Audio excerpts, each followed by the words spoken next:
Check. What is going on, everybody? Welcome back to the channel. Apologize for the delay there. I asked if I could get coffee. You said I could go get coffee. The reason being is there's so much I want to cover in the stream. We're going to do two legs. We're going to look at two different airframes. I'm going to show you all around it. I did not expect this to drop into my email this afternoon. Actually, it was this morning, but I was busy wrestling some yard work outside. These fence posts driving me nuts. I'm trying to replace some rotten fence posts. Nevertheless, when I saw this hit the email, it's like I gotta fly this today. So pre-release, the Black Square Baron 58 and the Bonanza are scheduled to release on the 28th.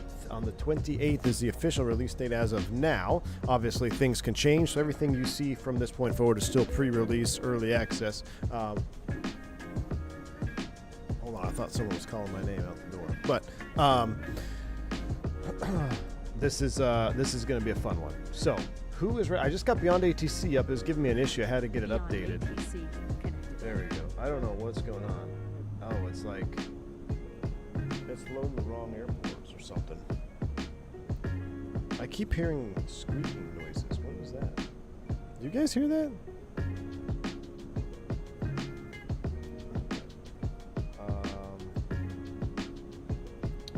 Give me 1 second. What is going on?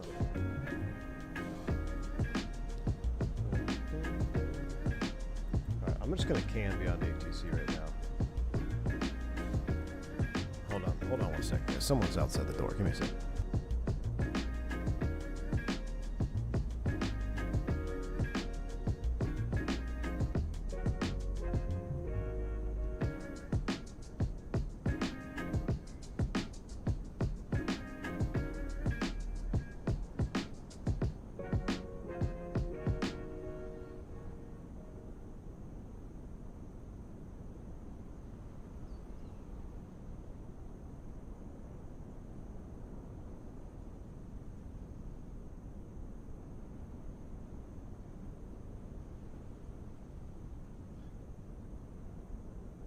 All right, guys. Sorry about that. I had to wait. Yeah, I bought 2 coffees, so the wife was going to swing by and pick one up, and she sent my little girl in, so I had to get the coffee to her.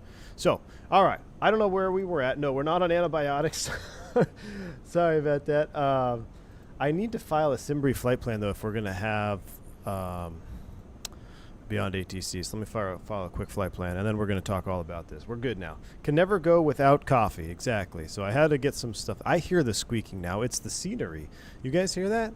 Every now and then there's like a bird chirping or something like that. So I'm not sure what our tail number is. Let's just say 357 Bravo Sierra. We're Lima 41 to Sedona, Arizona, which is going to be absolutely scenic because there's some little clouds and rain in the area, which if you've ever seen the desert in the rain, it's absolutely stunning, especially as we get towards sunset. So Baron 58, we are filed flight plan, and we are good to go now. That way I can at least use Beyond ATC. No VFR support? Oh, yeah, there is no VFR support for Beyond ATC. Can we do flight following? It's fine. Okay, screw it. Screw all that.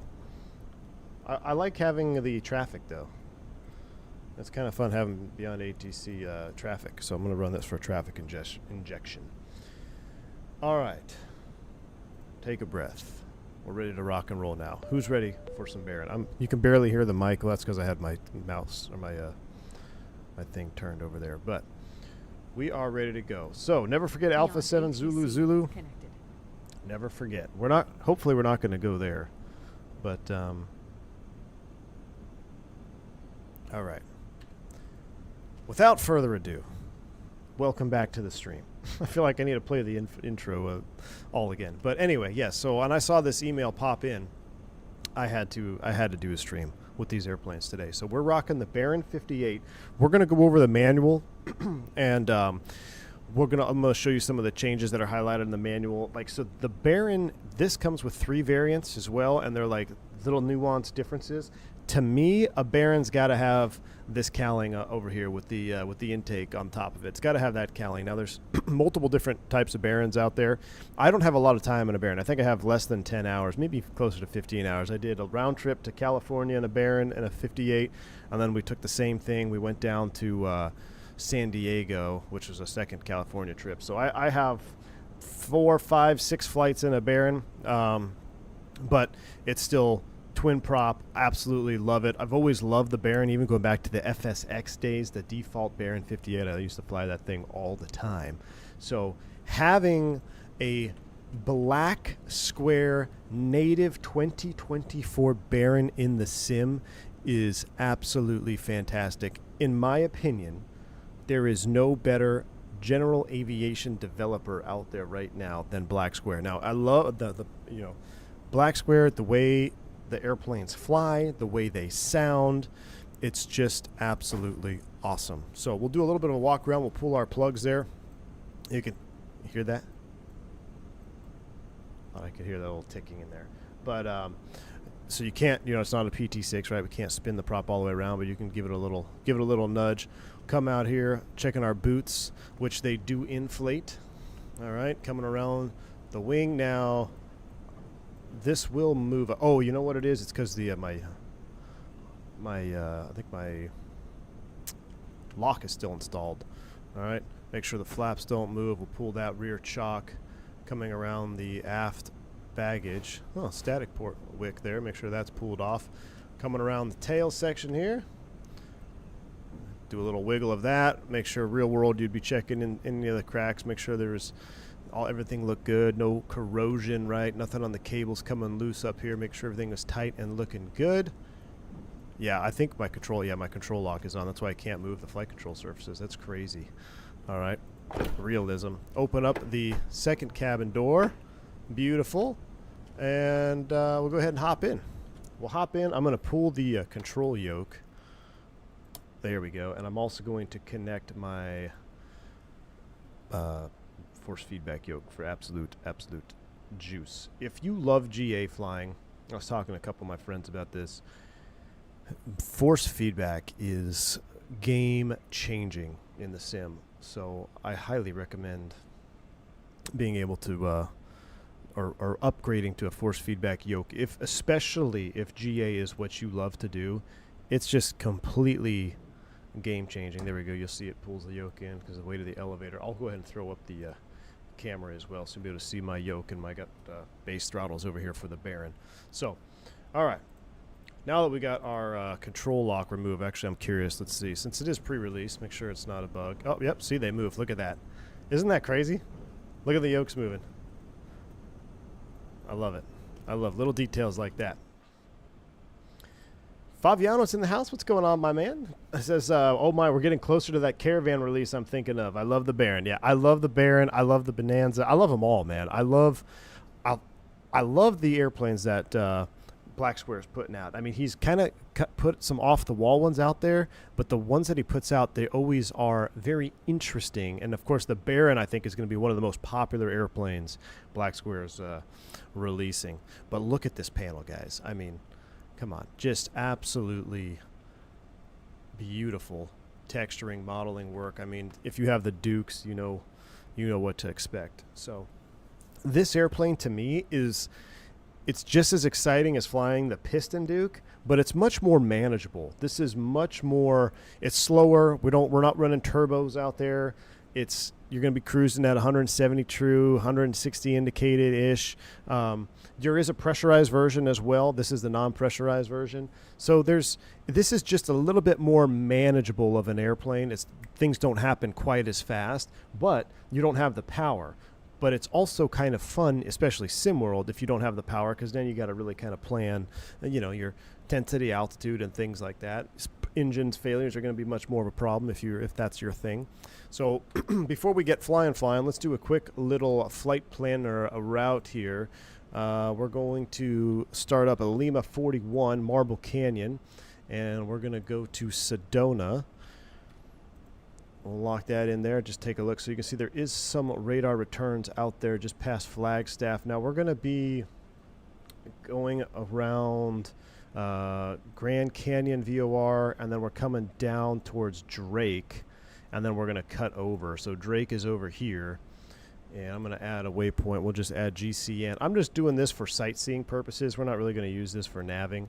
I'm just doing this for sightseeing and for frequency help. Grand Canyon, and then Drake VOR, which is Delta Romeo Kilo. We may not go all the way to Drake, because you see it kind of adds that little cut in there, but there is high terrain out here. Now what we could use is the en route charts, right?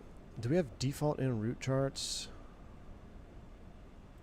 Map settings, maps. Oh yeah, so it would be we'd have to pull out our Navigraph charts, which we could do. I'm guessing you can configure nav equipment. Yes, absolutely. We're going to do that next. We're just doing a little bit of pre-flight prep. You know, we don't really get to do this when we do airliner stuff, so it's kind of neat. We'll sit here.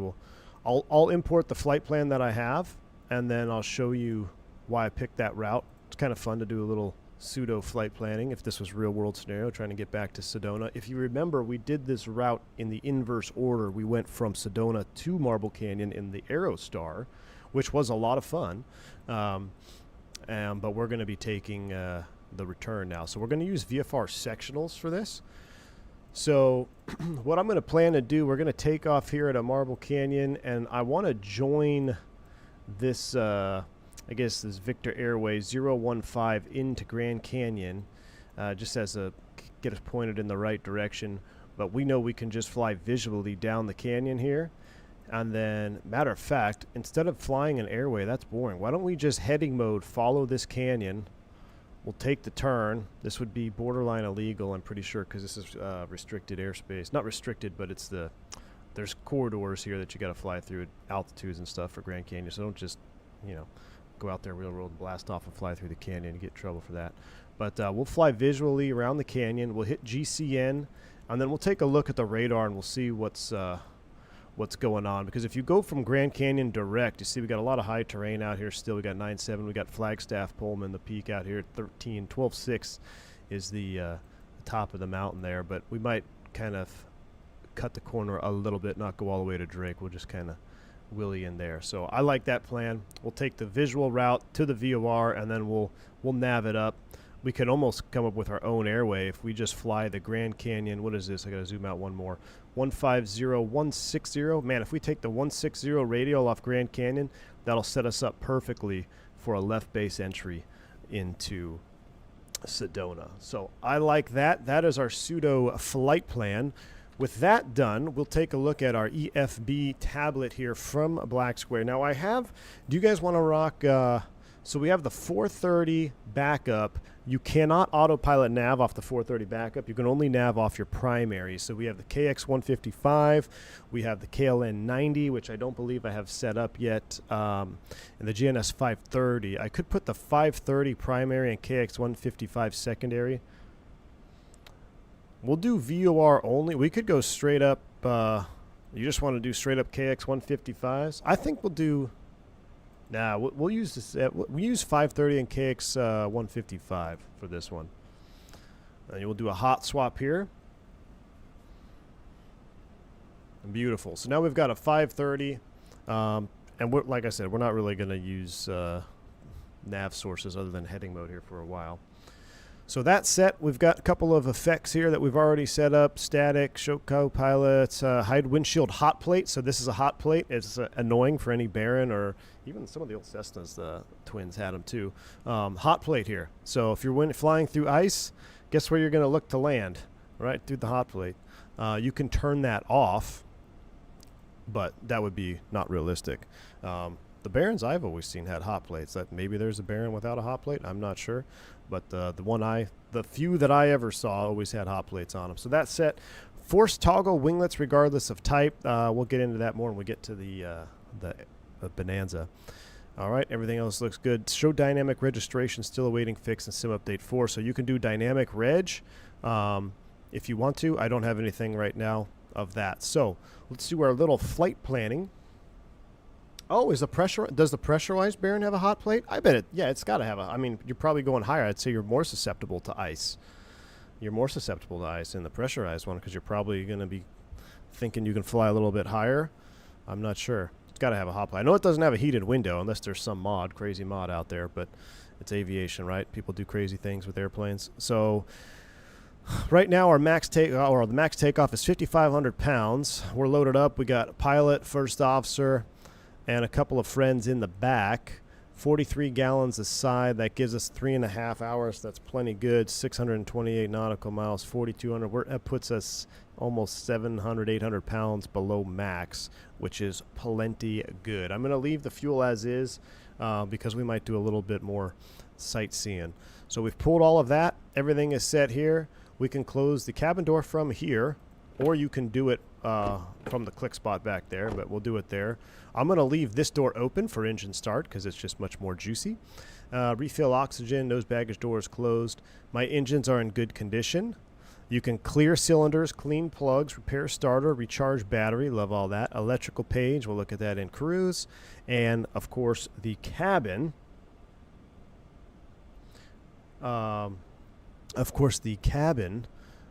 Is also here. Now it's cool we get to use the old combustion heater. It does have a heated window. Yeah, Wingnut, I know, at the hot plate. That's what we were talking about. But what I was saying is, someone asked, is there a Baron without hot plates? I said somebody probably has a Baron without a hot plate, right? You don't have to have a heated window. I don't think that's a requirement. But you can turn the hot plate off if you don't like the view. All I was saying was I've never seen a Baron in the handful of Barons that I've seen without a hot plate, so they all had hot plates on them. And then, of course, failures. You guys are all familiar with this. The reason I love failures, especially with GA airplanes, look at all these. It shows you, or it's proof to you, that you have much more going on beneath the skin of the airframe. And when you fly, typically, general aviation or piston aircraft, you have a little bit less to do than when you're, setting up a 777 and you're getting your FMS loaded for 10 minutes and the 777 is pretty automated, but, dealing with air traffic control and all that, the workloads are completely different from tube liner flying to GA flying. And GA flying, typically, the airplanes have relatively simplistic systems. You got pitot-static, you got the gyroscope, you've got your Garmin or whatever you may have for nav radios, and you've got your engines, right? And you may have pressurization. But other than that, there's not too much else going on in general aviation aircraft. So when you throw in all of the detail, such as air conditioner failures, engine trend monitor failure, de-ice boot failures, pitot heat failures, light failures, nav failures, all this stuff, now you take an airplane that you would think is kind of simple to fly in sim world, okay, because real life is completely different. We're just speaking truly to sim world. You now have a whole lot more to care about, and you have to respect your airplane and fly your sim airplane as you would real world, right? Because if you use and abuse it, you'll probably end up breaking something. So right now I have the global failure rate on 5x. So I love this. I love Black Square's failure system. Always have, and it's one of my favorite in the game. So I have it on 5x. We may encounter something. Hopefully we don't have an engine failure because I'd probably crash it. It's just been that long. So which is the critical engine? The left engine? Something like that? All right. So we've set up our bird. We're ready to go. I'm going to hide the yoke for right now. But let's go ahead and boot it up. Sim sounds are turned all the way up. And let's go ahead and we'll take a listen. Get the batteries up. We got the gyro spinning up over there. So this is the standby gyro, right? That's on the electrical. And then we have our pneumatic gyro over here. We'll get the alternators on, avionics off. We'll get our nav light. We'll get our beacon light on. All right, and we're going to get this airplane fired up. So we've got left and right alt. We'll go ahead and get the cowl flaps open. Our fuel selectors are in run. Circuit breakers are all in. Parking brake is set. We're going to go ahead and prime. So we'll go fuel boost to high. We'll run the throttles open. We'll run the mixtures open. 1001, 1002, 1003, 1004. Cut the throttles. Cut the mixtures. We'll kill the boost pumps. Hopefully that's enough. Crack said throttles. And let's go ahead and start them up. So left, right, mag, both. And let me to bring on the Boeing cam because it's kind of cool to see this here. Start them up.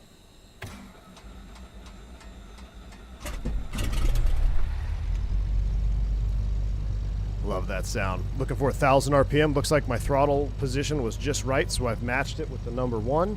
And I'm gonna, just because we're at 3,500 feet here, I'm just gonna crack the mixture back just a hair. Keep those cylinders nice and clean.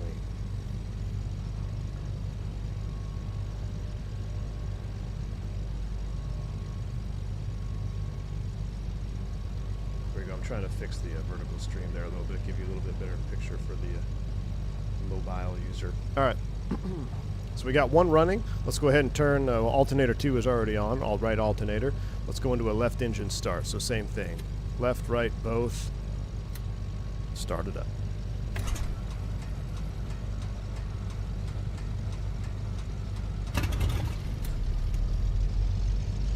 Thousand RPM. Bring that mixture back just a tad. Half travel-ish. At least an inch or so back because we're up high. We'll go ahead and close the doors. I'm going to close this for now. All right, we got 2 good engine starts. We'll run a little after start. Avionics master switch will come on. What's the temperature in the cabin? It's 81 degrees. It's a little bit warm. Let's go ahead and throw the AC on low, blower on low. We'll get the air conditioning light. We'll pop open here. There's AC doors open, prohibited for takeoff. We'll get some panel lights on. We'll let the Garmin boot up. We're squawk standby 12,000 for right now. Radar's in standby.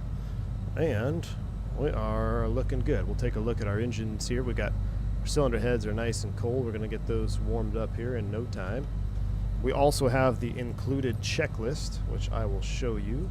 Aircraft checklist. Before starting engines, engine start, after start. We'll start here. Let's go ahead and mark through these here. So the lights as required, weather radar standby, avionics, cabin air is on, air conditioning as desired, mixture is lean for taxi, park brake, brakes check, we'll do that. We're gonna do, I've not done this full run-up, but what do you say we do a full run-up on this one here? So we'll do the full run-up when we get to the old short. We are at Lima 41, which is Marble Canyon. I believe it's called Marble Canyon. It's super scenic. Check this out, man. Look at that. I mean, you want a screenshot, go to drone cam, watch this.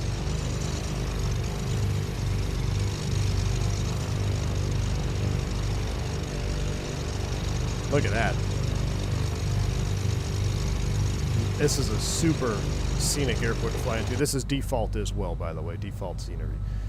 All right, while that's getting booted up, we'll do a magic barrel ref here. We're going to set, I don't know what we're actually going to climb up to, but right now let's just set 11.5. All right, 11,500 is set. And then we'll get ready to taxi here. Hold on, I got an email. Perfect. I was waiting for an email, guys. It just came through.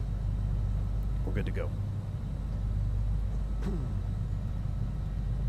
The sounds are awesome, though, right? I don't know if Boris did the sounds for this as well. I'll tell you what, they sound amazing, though.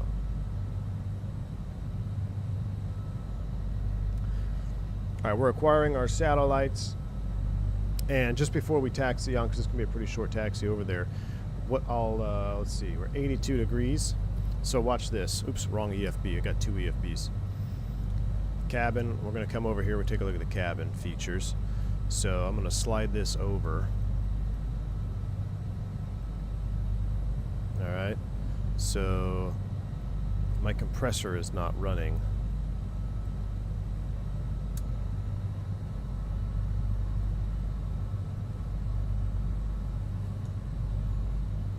That's oxygen, pilot air. So open that up. There we go. Look at that. Need a little bit more juice. Need a little bit of juice to get the compressor to run. Look at that.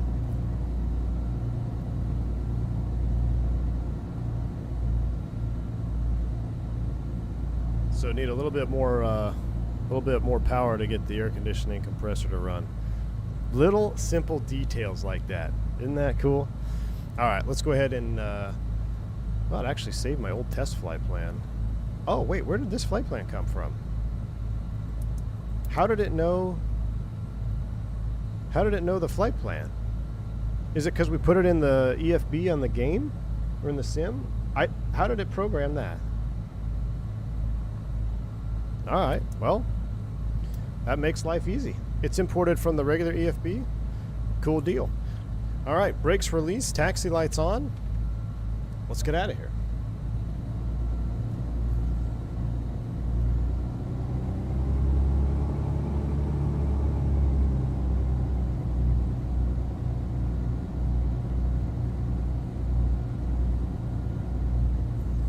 Make Barry walk up that mountain.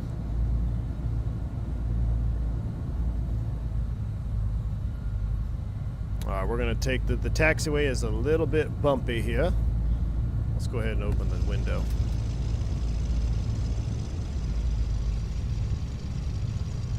Nice suspension on this airplane. Can you please do a lot of wing views during the stream? Oh yeah, dude. Dude, go. Thanks for $5 super chat. I know, we got a wing view drama going on now. People don't like the wing view. There's the air conditioning door as I taxi into the dirt. We don't want to do that. Thank you, Tootcut, for the $5 super chat. I will tell you what, though, the wing view on the Baron, I love it. It's so just, to me, it's just iconic. That's a Baron. When I see this, I see Baron.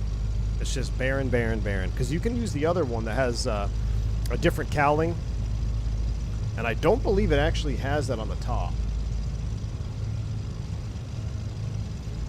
We'll come up here and then we'll do a run up. Taxiing feels great, man. It feels really good. It's actually much easier to taxi than the Duke, which is surprising, but in a good way. Like it's the Duke, the Piston Duke is it can be kind of challenging to taxi. It may be because you just have so much power out there that you got to really be careful with it.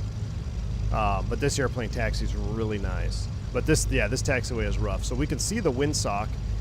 Going to be a crosswind from the left, so I tell you what, there's nobody here. We're just going to line up right here. We'll set the brake and we'll do our own run up. Now, fair warning, I have not done this full run up yet, so we're going to test it out right now together for the first time. So the AC door is closing. Love it. All right, I'll leave the window down for right now, and we're going to go through the full run up procedure. This is default. Park brake is set, annunciator test. So that's right here. It's kind of cool to see. Annunciator test. Boom. So boom, boom. Remote compass is slaved. Checked mixture full rich. Full rich. Throttle 1700 RPM. So we're going to run them up 1700 RPM. Here we go.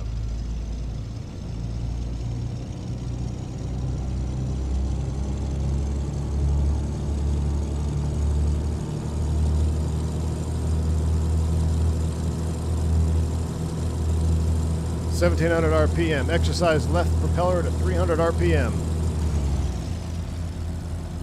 Oh, 300 RPM drop. Jeez, I was going to say 300 RPM is into feather. Woo.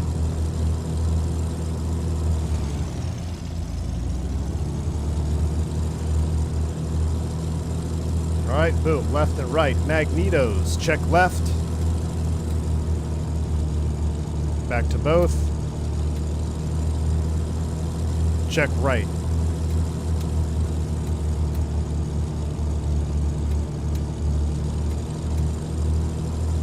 Check. Instrument air in the green. Instrument air in the green. It's on this side. In the green. Check. I like how you can do that too. You can look at it. Alright, I don't want to look at you anymore. Check magnetos. Boom. Instrument air, left alternator off, right alternator illuminate. So boom. Boom. Left and right alternator lights check. Oh, you're supposed to check for the load to 0. Oh.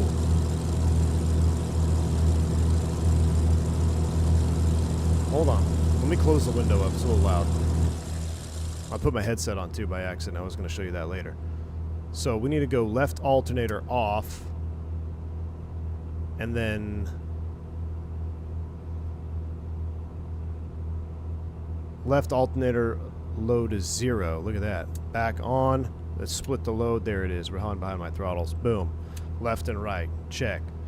All right. Boom, boom, boom, boom. We've done all that.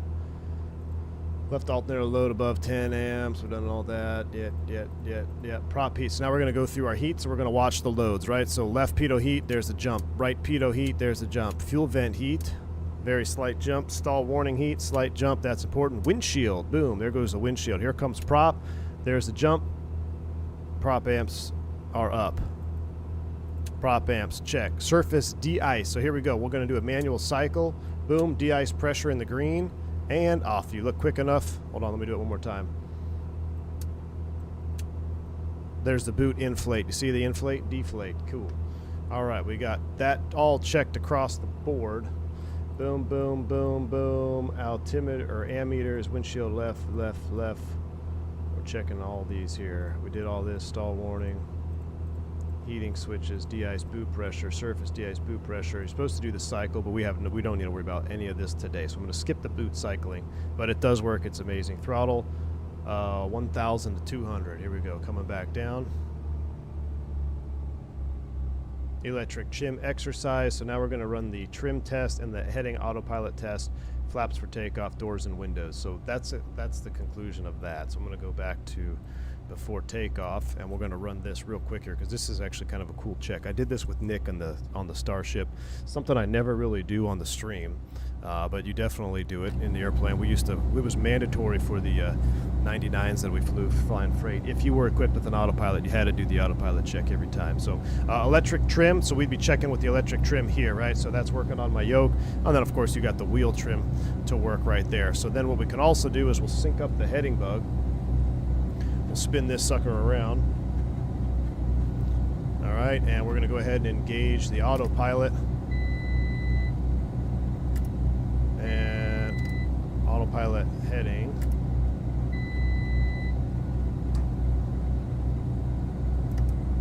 There we go, there's the turn. And my yoke because my yoke is force feedback, it's actually fighting it. But you could see that it wanted to turn, and then you would test the disconnect function of it right there. All right, so that looks good. Now, real quick, let's check to make sure. I have noticed this on my yoke. The autopilot disconnect that I used to use sometimes is sticking. So yeah, see my number 3 button? So number 2 is disconnect, so we're good. It'll work just fine. All right, niche hardware issue, exactly, but it's definitely worth it, my man. It's definitely worth it. It's just because the force feedback is fighting the autopilot turn on the ground, and but you saw the function of the check, right? So that looks good. Flaps are not needed, required, trims are set, cow flaps are full open. We're ready for takeoff, chat, all right? Let's look through this. So before takeoff, mixture, oil temps, air conditioning off, landing lights, transponder, weather, radar. Takeoff check, throttle, brakes, boom, boom, boom, boom, boom. We'll make sure we get all that. Get that one checked. Max continuous, we'll skip that. We'll go to en route climb next. So, AJ Funari dropped 20 gifted subs. AJ, my man, thank you for the 20 gifted sub bomb, dude. Really appreciate that. Hope you enjoy some of the GA content here today.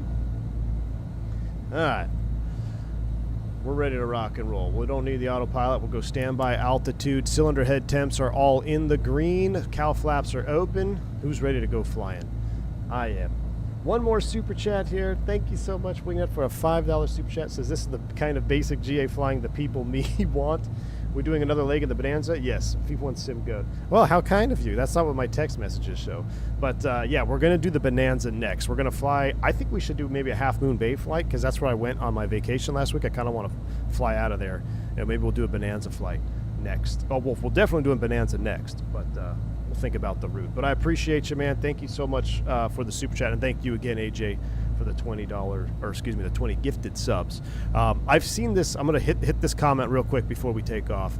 I've seen this comment pop up a couple times now saying that this is better than the Duke for some people, and I can totally see that because the Duke, and me personally, I'm in love with the Duke. I don't think anything is better than the Duke, but I can totally see that argument because this airplane being less powerful, things happen a little bit slower. It's not as advanced as the Duke, and the Duke is kind of like riding a wild Mustang, right? A horse, like a Mustang horse. It's a bucking bronco. There you go. So the Dukes you got a whole lot going on. This airplane, in comparison to the Duke, it feels much more quote unquote GA, and I love it. I know you guys are going to absolutely love it as well. Do I prefer this over the Milviz? I do, Joe Planes. Reason being is because of the failures in the systems going on behind in the aircraft. The Milviz is great, but the Duke and the Baron, Black Square, to me, Black Square is the number one. I think you got to go Black Square, then Aerostar below that in terms of ranking, in my opinion. So, all right, enough chit chat. Let's take this thing off, okay? Let's do this. The Baron takeoff sound. I'll make sure my headset is off. Brakes released. I'm gonna hold them manually. I'm gonna be quiet. Let's go ahead and go flying. No flaps on this takeoff, so here we go.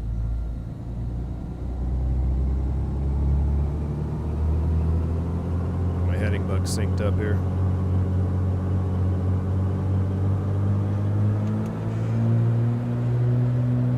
Here we go. Listen to that. Airspeed's alive. A little bit of a crosswind from the left. 80 knots, nice easy on the rotation. Positive rate, gear up.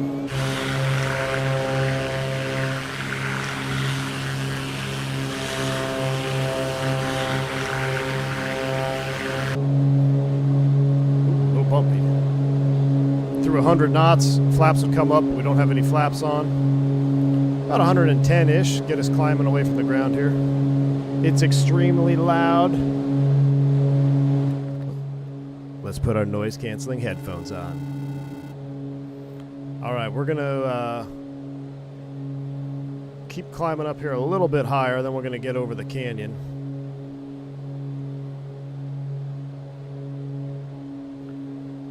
Blackbird Controls is in the house with 5 gifted subs. Blackbird, my man, good to see you.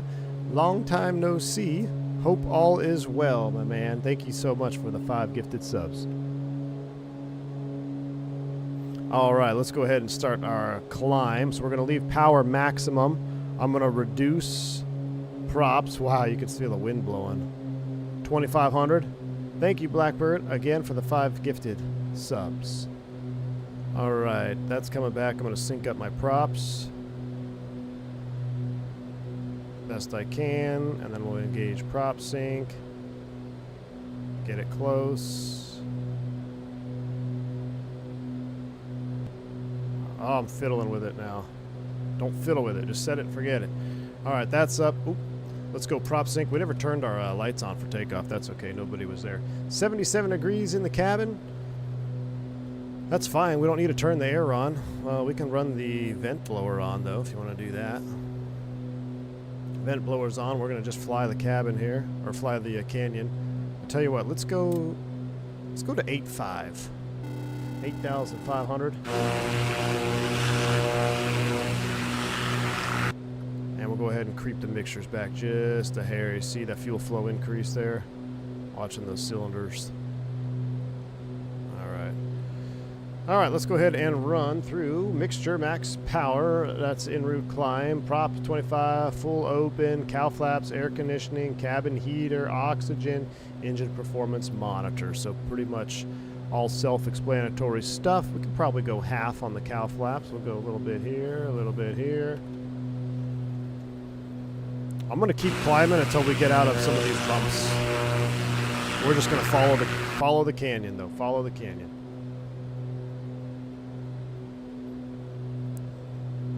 I'm going to just keep hand flying it right now. I mean, we're in trim. What you're seeing is just turbulence right now.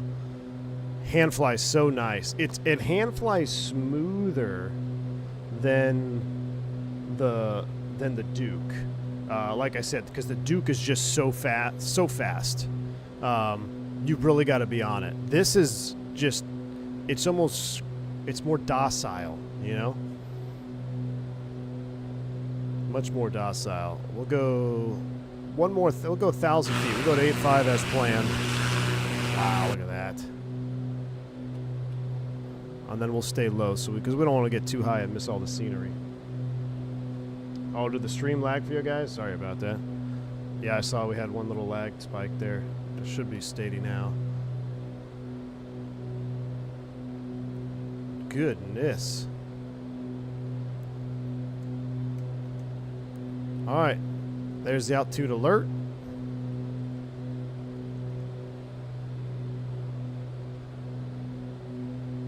Beautiful, man. We should hit this sunset into Sedona just right. A little bit of a wing flex I thought I saw there when we hit that bump.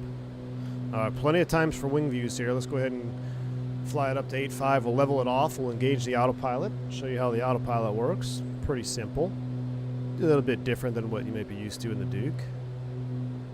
You'll notice we don't have any of the cheat panel here because the autopilot panel is right here.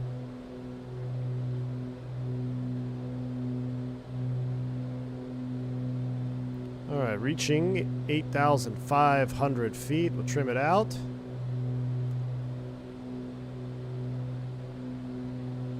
Almost. As she accelerates, going to need a little more nose down trim. Still a tad bumpy here, but we'll deal with it. Alright, so we're at the altitude that we want to be at, so we can go flight director, altitude, autopilot, engage, heading mode. So you see the order that I did that in is because I was already at the altitude that I wanted to level. So you engage flight director or altitude. Altitude will engage the flight director for you if you just hit altitude. So you engage altitude first so the autopilot knows what mode to go into when you engage the autopilot. Because if you were to just engage the autopilot right there, depending on what you were doing with the airplane, things could get out of whack. So if you're leveled off already, hit altitude. You can even hit heading bug if you're already centered and then engage the autopilot. Now we're locked and loaded. Because I'm OCD, I'm going to spin this course line back around for me as well. We'll go ahead and close the cowl flaps. Those are closed up. And we're going to go for rich of peak just to trigger wing nut here. So I'm not going to use the engine trend monitor. I'm going to go into the EGT gauge here.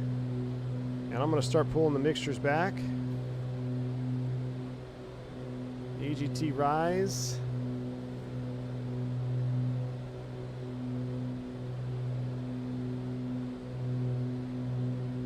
Still going up. Very hard to see, but we're almost peaked out right now.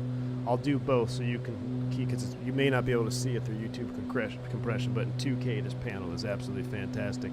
So we're pretty much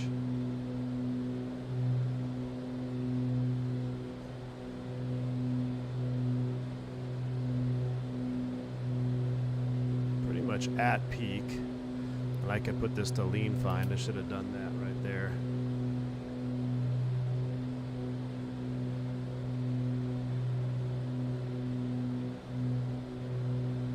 I feel like we're getting way back on the mixtures. Yeah, we're way back.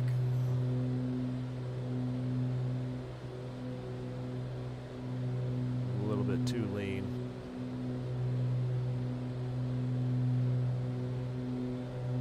I should have done that. We should redo it technically if we were paying for these engines. You could also lean for a fuel flow.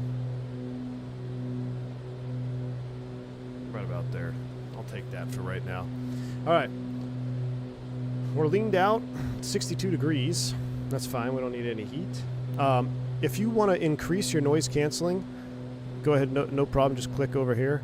We can increase the noise canceling on the headset as well. So we got the noise canceling increased, and we'll get our TAS readout here. The outside air temp is 30, so we're going to take 30 and put it above our 8,500 foot altitude right here. That gives us a TAS of about 185 knots.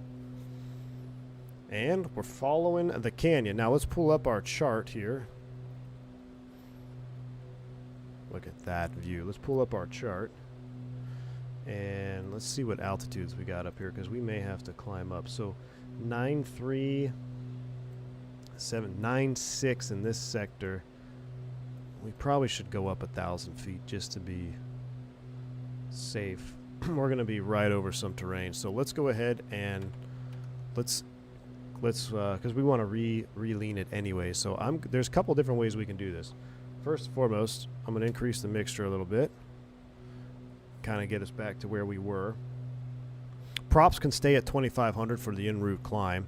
Now what I'm going to do here is I'm actually going to go altitude up. And if I disengage that, there we go, 9,500, I think. And now if I hit, there we go. Maybe? Or do I got to get it out of the altitude hold mode? It's in altitude hold mode, I think. I thought there was a way to change it to...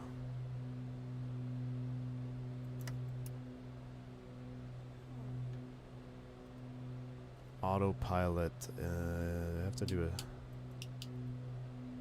No, that's not it. Maybe? Oh, I have to arm it? Oh, yeah. Yeah. Sorry. 9.5. Look. See? Old school. Oh, that's downed. There we go, chat. Look. See? Old Airbus pilot. We can figure it out. 700 feet per minute. Up we go. There we go. Oh, sorry. I wanted to... Ah! Where's the other click spot? Right here. There we go. I totally forgot, guys. My bad. 2,500 RPM. Mixtures come up first, right? Power's already full. We're going to climb up to 9.5. There we go. We figured it out. Boris in the house? Wait, Boris is here? Hotshot, my man. Dude. Okay, Boris. They are amazing. I had a feeling you did the sounds for this as well. Absolutely fantastic, dude. Absolutely love them. I know we haven't done 777 sounds. Look at that wing, just that rough little barren wing flex there. I know we haven't done 777 yet, Boris, but come on, man. This is epic. The sounds on this are absolutely awesome, man. 27 months, that's a lot of months, my man. Not as many months as you're going to be flying an RJ, though. Hope all is well, dude. Hope life is good. And fantastic job on the triple and on this as well, man. Let's see if we can sneak it here. Try to get up to 9.5, 120 knots. We're gonna do about 110. Looks like it's in capture mode already. The droning on takeoff is there, right, Jeff? That's how I was like, yep, it's got that drone. It's got that barren drone. I do see some clouds on the horizon, so let's go ahead and throw the radar into... Oops.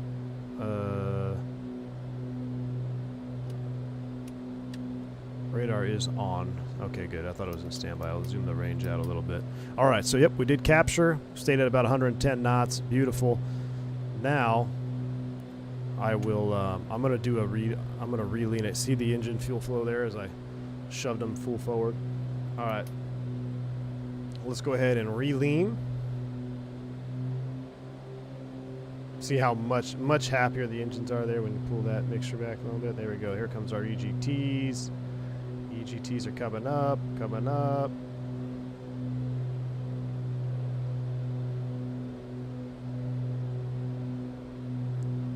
13.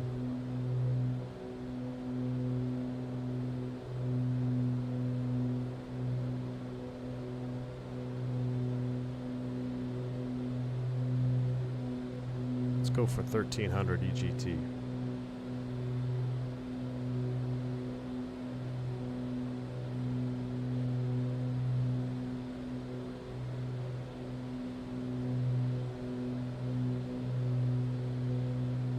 Close enough. I gotta fix that prop a little bit out of sync.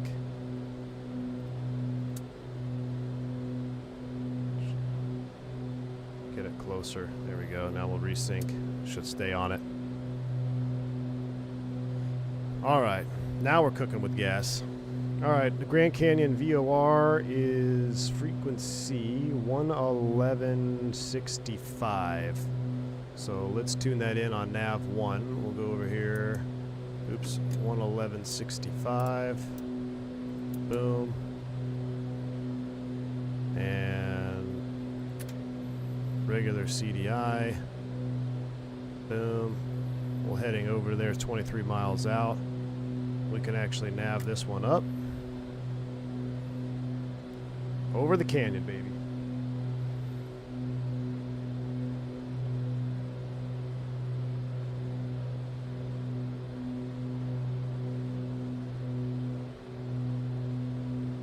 Feather 2. Oh my gosh, look at that. Let's go ahead and turn our A&R back up there. So there's 2 click spots on your noise reduction. Turn it down, turn it up, and then unplug it, of course, if you so wish. All right, we're naving to the Grand Canyon VOR. I'm going to turn the master sim sounds down so we can just look at this beauty. And then I want to look at some manual stuff here. Captain Simp, thank you for the $5 super chat. Appreciate you. I was going to say, whoever got these sounds sure is giving Boris a run for his money. Turns out it was Boris. Indeed it was, man. Indeed it was.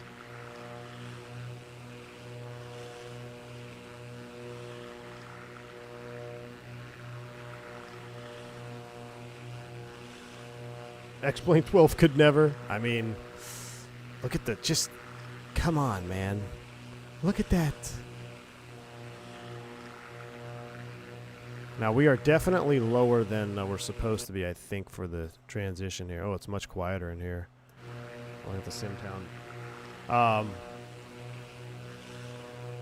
Let me pull out the manual. Black Square Baron Professional.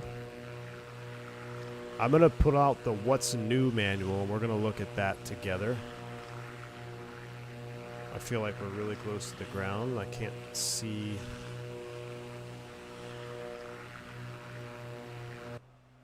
Yeah, we're good. All right. All right, so let's do some studying. Let's come back to the cabin. Let's pop out this little fancy table here. And let's take a look at what's new in the Baron. So let me pull up the window for you. Better than Scardu? Well, there's no approach here. This is just, we're just flying for fun. But I don't think you'd have a hard time getting the Baron out of Scardu if you were heavy. All right, here we go. Baron Professional. I'll turn the camera a little bit so you can still see what's going on. Now, this particular set here, this is what's new since the analog Baron from the very beginning. And Nick goes over the 1,000 hours of dedication of revamping from the original analog Baron. And I'm telling you, if you don't have a Black Square product, I'm telling you, you can see the dedication and attention to detail in any Black Square product, especially the professional line that's coming out now. It's absolutely astonishing. Same with the Starship, the Dukes, of course.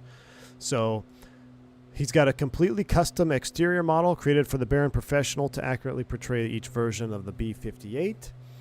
3 aircraft in one. This is what I wanted to get at because I'm not very good with Baron recognition and the different variants like we were talking about earlier. This is probably what Wingnut wants to hear. So the analog Baron represented the normally aspirated B-58 with the pressurized model being a poor facsimile lacking the correct engine nacelles and smaller cabin entry door. Baron Professional includes an accurate 2000s B-58, 1984 B-58 TC, and an 85 B-58P pressurized, accurate inside and out. So a lot of work done. You get 3 aircraft in one for the Baron. Look at the wing flexing. Hold on. Just that subtle little wing flex out there on the engine because it's it's a stiff wing Baron, but you can see it. Look. I mean, that is too cool. Maybe I'll move the view like this instead. That is stunning. All right, back to where we were at here. Custom sound patch. Oh, I guess I could have read it. Boris Audio Works brings the airframe to life with the best quality sounds available. 6 paint schemes, custom wing flex, ground vibration physics from the Piston Duke. Right, so learning from the Duke, creating on top of that. Forgot I had my coffee over here. I got so excited. All right, improved modeling in the interiors, wear and tear. I mean, I don't ever really say that you can't see the detail through YouTube compression because, I mean, if you watch in 2K and you have a 2K monitor, it's still pretty good. But I'm telling you, there's nothing like looking at whether it's the Dukes, the Starship, the Baron, the Bonanza. It has some of the finest detailing and texturing that's out there. I absolutely love it, especially with my 2K monitor now. It's game changing. Really good work. It feels alive. 5 new interior upholstery packages. The tablet interface, which we went over. 100+ failures. Configuring avionics and payload. You've seen me go over that. Physics-based engine simulation, also from the Black Square Piston Duke. The Baron Professional's engine now feels alive with compression, magneto impulse couplings, blade angle, oil temp and pressure, cylinder head temperature, and preheating simulations. Which, as we go into the winter months, yes, that'll be fun to do some preheating stuff. Fuel injected engine simulation with fouling, vapor lock, flooding, and backfire. Features began with the analog bearing, but now they have been perfected with all the information required to drive the tablet engine visualizers and adjusted to best represent the models and aircraft featured here. Absolutely love it. AJ, thanks for the $3 super chat. He says, look at that wing flex, fully modeled spar cracks. Nah, man, this isn't a Piper. This isn't a Piper, AJ. Get out of here with that. Peaches never made an airplane the wings wouldn't fall off of. Oh, come on, Wingnut. Get out of here, dude. Go fly your T6 that has no cowling on it right now. An instrument needle stiction. We've seen this in the Dukes. I absolutely love it. They can become sticky. Tap the glass to free the needles. Get more accurate readings. Fully simulated environmental control and pressurization. We're not rocking the pressurized Baron right now, but that's simulated. Several new random scheduled or performance-triggered failures have been added, settable via the tablet, including engine damage, compatible with third-party UIs and instructor stations. Physics-based sound system. Sounds like engine starting are not mere recordings, but instead layered sounds constructed based on the underlying simulation. This is one of the most underrated lines when we talk about sound, because when you start up the Duke, start up the Baron, no startup sound is the same, it seems like. If it's hotter, it sounds different. If it's colder, it sounds different. If your battery is low, you can hear it strain. You can literally hear the difference of the simulation that's going on underneath the system. Now, Boris outlined this a long time ago when he was doing the pre-release stuff for the Duke sound set back in the day. But, yeah, it's fantastic.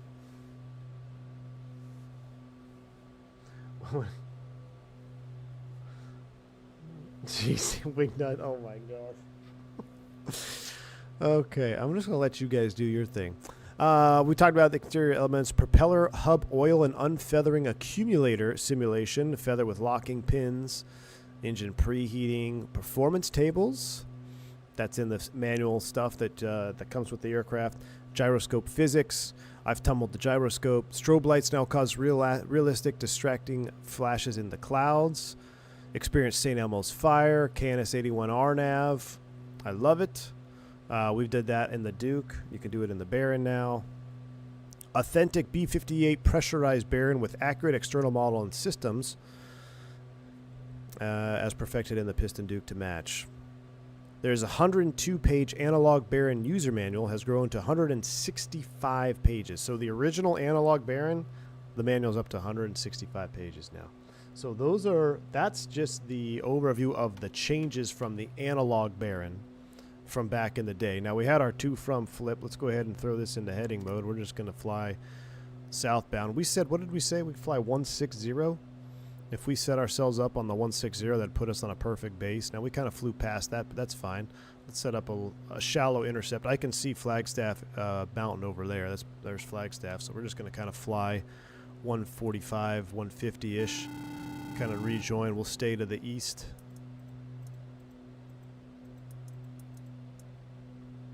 Yeah, you can see here on the map, there's Drake over there. We're not going to go all the way to Drake. We're going to kind of cut the corner and take it inbound. All right, let's go outside. Blackbird Controls dropping a $10 super chat. Blackbird, my man, appreciate you. Get the camera set up here. Oh, didn't even do that. Hit the reset button. How's that for your eyes?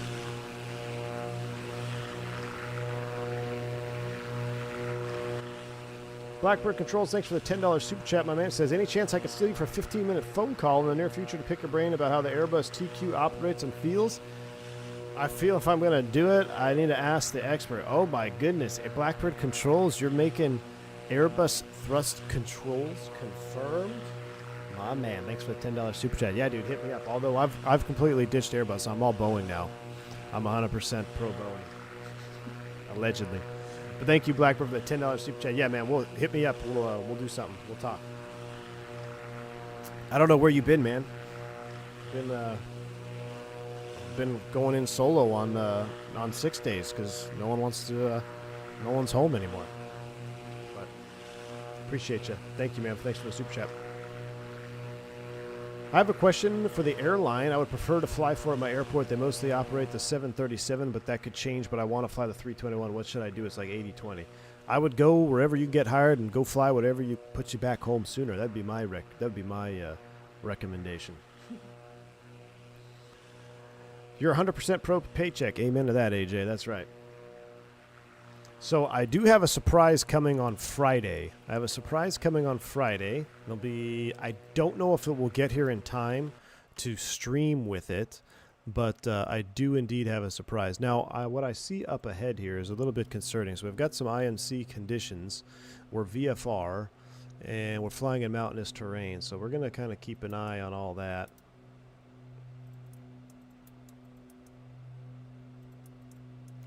We'll keep this in terrain mode, just as a backup. I flew past that 160 radial. But, we'll stay. We'll take the 160. That looks like it'll put us right through that saddle there. Maybe. How about we do that one? That's close enough there. And we'll nav it up here in a minute as we make our approach into Sedona. Now, what we'll do is we'll probably do a touch and go in Sedona if we can. Yeah, there was definitely weather around Flagstaff, and I actually saw some of it here on the radar. I saw a little bit of green popping up there. I'll zoom out to 100 miles. So there, it looks just like rain. This is not radar. This is terrain. So that's the mountain of Flagstaff. So we'll keep that in mind as we get closer. But definitely see a little bit of rain up there. There is a convective segment ahead of you all over Sedona and Phoenix. Ooh, maybe we should do a touch and go in Sedona and then go land in Phoenix. Should we do that? Or should we land in Sedona and then fire up the Bonanza?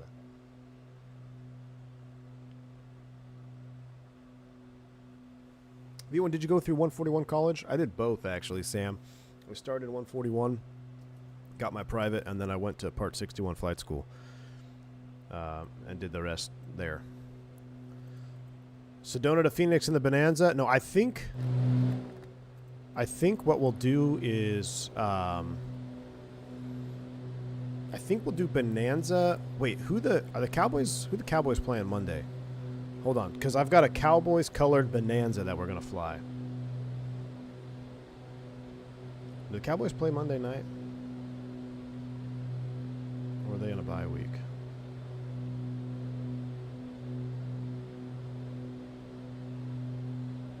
Trying to load it on my phone right now. I can't load it because there is a Turbine Bonanza that we're gonna have to fly. All right. Or should we do a poll? Or should we do both? Maybe we'll do 2 legs in the Bonanza. We'll do a piston Bonanza and then a turbine Bonanza. But I only set up my turbine Bonanza. Yeah, there's lots of Cowboys fans in Deer Valley. I know it, man. Why I can't load this right now. Let me do a poll.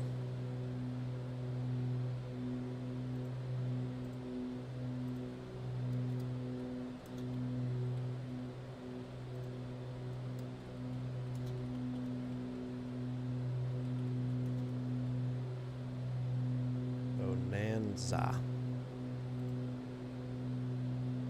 Cowboys are at Denver. Maybe we should fly. How far would it be? Let me do a sky vector here real quick. Telluride. I mean, that would be 264 miles. 264 miles at 160, not 100. Well, the turbine is still limited. I think it's like what, probably be close to 170 knots. That's a long one. What about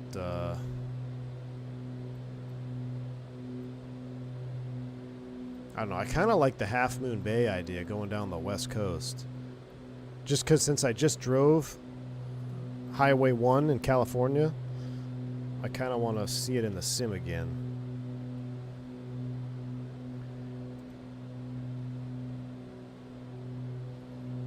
How much is the bundle after release? I actually, let me double check my information sources.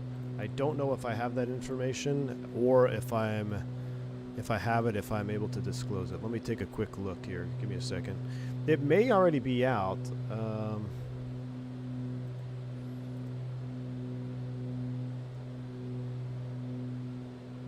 All right, so release day is the Tuesday the 28th for the single aircraft and the money-saving bundle. So here's the product pages. Let me get the product pages for you guys. Oh, so it's okay. So there's a bundle effect. Yeah. So I'm gonna throw some links in chat. Here you go. So this is the Bonanza bundle. Baron Bonanza bundle, and then individually Baron Professional. Right here. And then individually Bonanza Professional. So the professional standalones are $44 each, which is extremely reasonable for what you get with the Black Square aircraft. And the bundle package, don't even, listen, $65 for the bundle. I'm telling you right now, chat, don't waste your money buying one. Get the bundle package and basically get the other one for 20%. You get the bundle. I mean, yeah. Get the bundle. Just get the bundle. Get both. I promise you. I absolutely promise you. If there's anything I have more confidence in recommending in terms of if you're looking to buy sim add-ons, it's Black Square GA products. Like I promise you, you will have zero remorse, zero regret, and get the bundle. No question. 65 for the bundle is, I mean, yeah. If you're on the fence about the 340, don't get the 340. Get the bundle. You'll have more fun with these airplanes. And you're going to get multiple variants in the Bonanza as well. So you're really getting, what, 5-6 airplanes? Yeah. Mm-hmm. Jfoot says there is, and I saw that too. I was looking at my information sheet that I have from Black Square.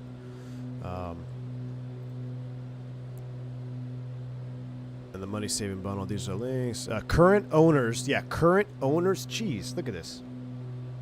Current owners of the analog versions will be offered a 20% discount on any of the SKUs, the single aircraft or the bundle. So if you already own any of the analog versions from a previous, from the original Black Square releases, analog versions, you get 20% off on any of them. So if you have them, get 20% off on the bundle, and you'll be happy as a clam, man. Happy as a clam. I don't know. People always say that. Are clams happy, though?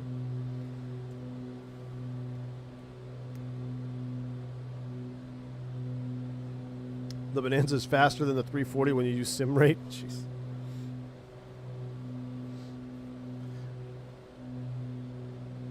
All right. A lot of Turbine Bonanza voters. I like it. Look at the, I mean, the, you know, this might be the first airplane that I've seen in the sim, well, Black Square rather, the first piston airplanes to have proper wing flex, because wing flex on piston aircraft is minimal to nil, but there, when you get bumped around enough, there is a very, what's the word I'm looking for? There's a distinct look of like just that straight wing, stiff wing going bump, bump, because it does flex. Just, it's not like you think like 737 flexing. And I can't think of like, because none of the Coronado planes ever had wing flex. What other airplanes were out there? Other pistons. I don't know if the Aerostar has flex. I don't think the Milviz has flex. I think the war did the. I'm not sure, but either way, I love seeing the flex on these aircraft. It adds just that little extra oomph. Should I get a Moza yoke or pay more for the Brunner? So I am going to not. You're going to have to ask somebody who has both. All right. The problem. I say problem. The only downside to the Moza right now is I believe the software is still being actively developed. Right. So if you get the Moza now, I think long term it's going to be the better option. However, as of right now, I mean, the Brunner works seamlessly with these airplanes. You get it's so easy to, not easy to customize. The software's a pain in the butt, but once you get it dialed in, it's like, it's just amazing. But I don't know what the Moza is going to be capable of because I don't have one. So, I would hate to steer you in the wrong direction. I almost feel like the Brunner is not abandonware as far as software is concerned. It seems like it's not, they're not targeting Microsoft 2020 pilots, you know, the Brunner and their software, where Moza is. So I think in the long term, the Moza will be the right way to go.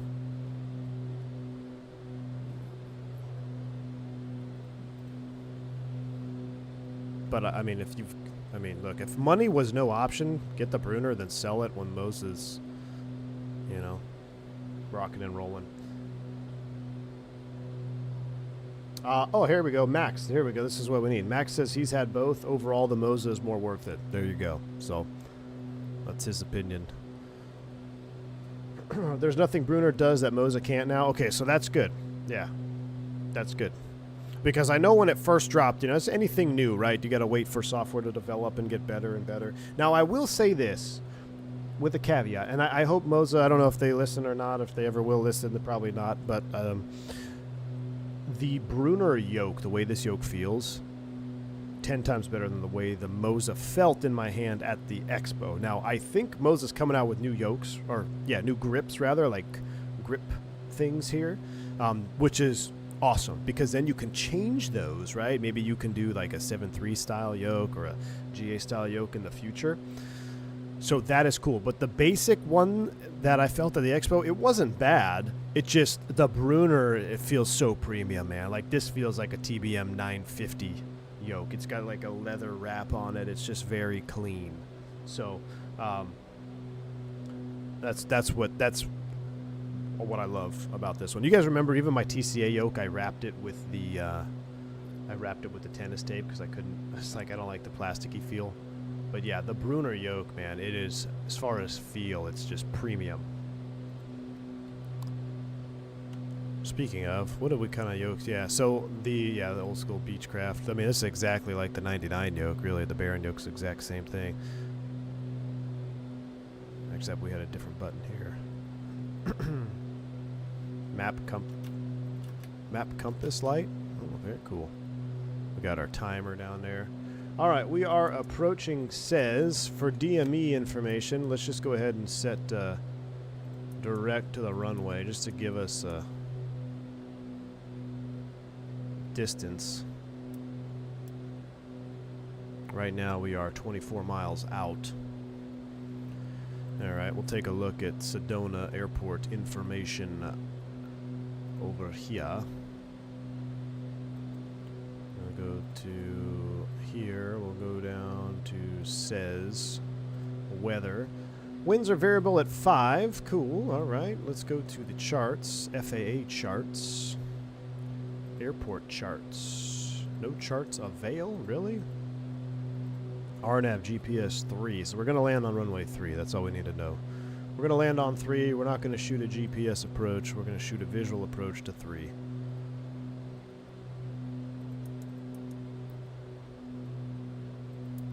I'm going to do CDI OBS mode, and I'm going to spin this into 030, so that'll be a extended runway center line. All right. So that's kind of the runway we're looking at. We're in heading mode. Let's go ahead. Let's come out to the right here for some scenery juice. I want the sun to get a little bit lower, so let's fly out over the left-hand side.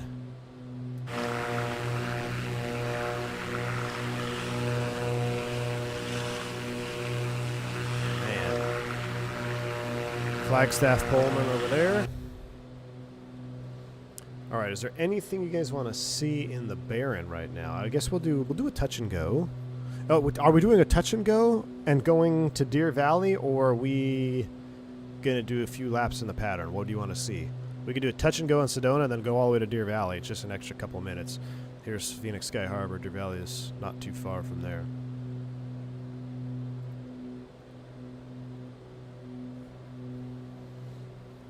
Would love to see some stalls.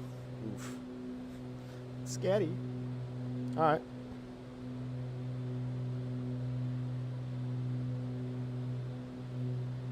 See if I can tune the center.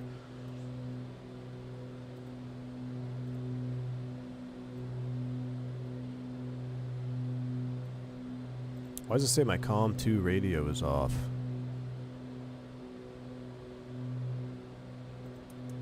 Yeah.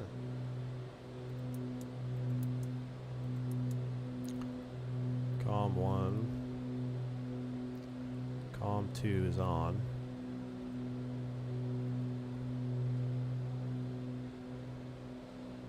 VMC demo and explanation. Yeah.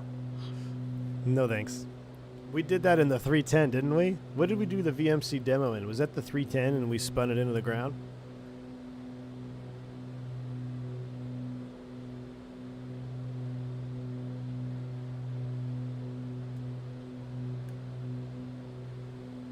Cyclone, yeah. Sorry, I was just chugging some coffee, man. I have the F-28 update as well. Let me show you guys this juicy screenshot. Actually, I already posted it in the Discord. So I came to the office to set up for an F-28 stream. And then the Dukes dropped. And I was like, or excuse me, Bonanza Baron.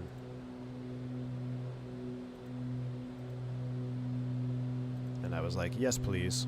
But Albuquerque Center, WestJet 1323, flight level 27. Look at that. I was doing a test flight into DCA. F-28 has got me hyped for the F-70, F-100 too, but love that airplane. Flight level 360, WestJet 1323. I'll turn the volume down on this guy here.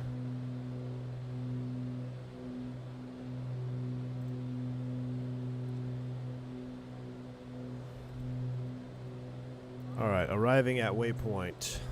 All right, so we'll do some. Looks like the overall consensus is stay in the pattern. Yeah, Sean, I think it was the 310. The 310 is where we crashed. We did a VMC demo and crashed. So we didn't. So that if you crash a VMC demo, are you actually doing a VMC demo, or are you doing a? I guess that would be a VMC actual. Did a VMC actual. Let's do a Magic Barrel ref update, and we're gonna go ahead and reset that, and I'm gonna turn the autopilot off. We're just gonna hand fly into Cez here once we get her spotted. There she is. What's the field elevation down there? Just to remind myself. Field elevation 4831, so 58 will be 1,000 foot. So I'm gonna set 5,800 feet as a reference. Autopilot's coming off. Was that a trim? Woo-hoo-hoo-hoo, buddy. Always hand the autopilot a trimmed airplane. I thought we did. Oh, but you know what? I think we kind of messed up because of the vertical speed node. Maybe that was it. All right. How are the sounds for you guys? Is it still too droney? Or too realistic? I'm going to increase my noise canceling just a little bit. But is that too quiet? I can't tell if that's too quiet or not. We're going to rock this sound right here. All right, we're going to start trickling down. Let's pull out our checklist. Cruise descent checklist situation. Cowl flaps closed, throttle reduced, mixture enriched, engine performance monitor, cylinder head temp 116C minimum. Did I miss anything important in the cruise? Look, lean of peak or rich of peak, wingnut. In the checklist, lean of peak or rich of peak. Oh, you know why it was so drony? We left the props at 2,500. You can, and it's in the manual cruise at 2,500. I always thought it just sounded better when you brought them back to like 24, 2,300. A little bit more quiet. All right, I'm going to set myself up here for an extended entry. If I get my noise panel over here to stop falling on my head, that'd be great.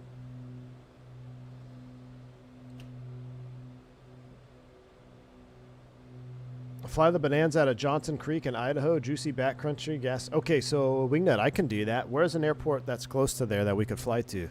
If we go out of Johnson Creek, what's the ICAO and where should I go from there? How far is that from Coeur d'Alene? Oh, look at this. This is what I love. Desert flying with so clouds in the desert are pretty rare, at least in Arizona. But there is nothing more scenic than flying over the desert with rain clouds and the sun setting. It's spectacular. All right, we're setting ourselves up here. Set about 120 being extended left base into SES, 10 miles out. We'll be on a 10-mile final. That's looking good. We'll enriching here just a tad as we go down. So 116 minimum.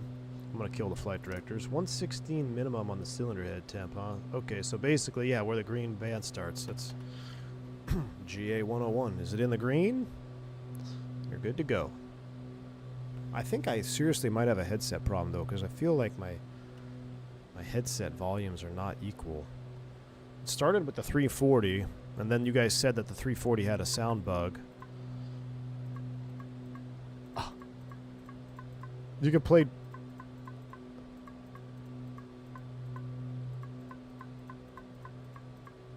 I love tapping on those. Yeah, there's no turbochargers on this, so yeah, I don't think you need to stage cool these engines. But Wingnut said that it depends on who's doing the maintenance.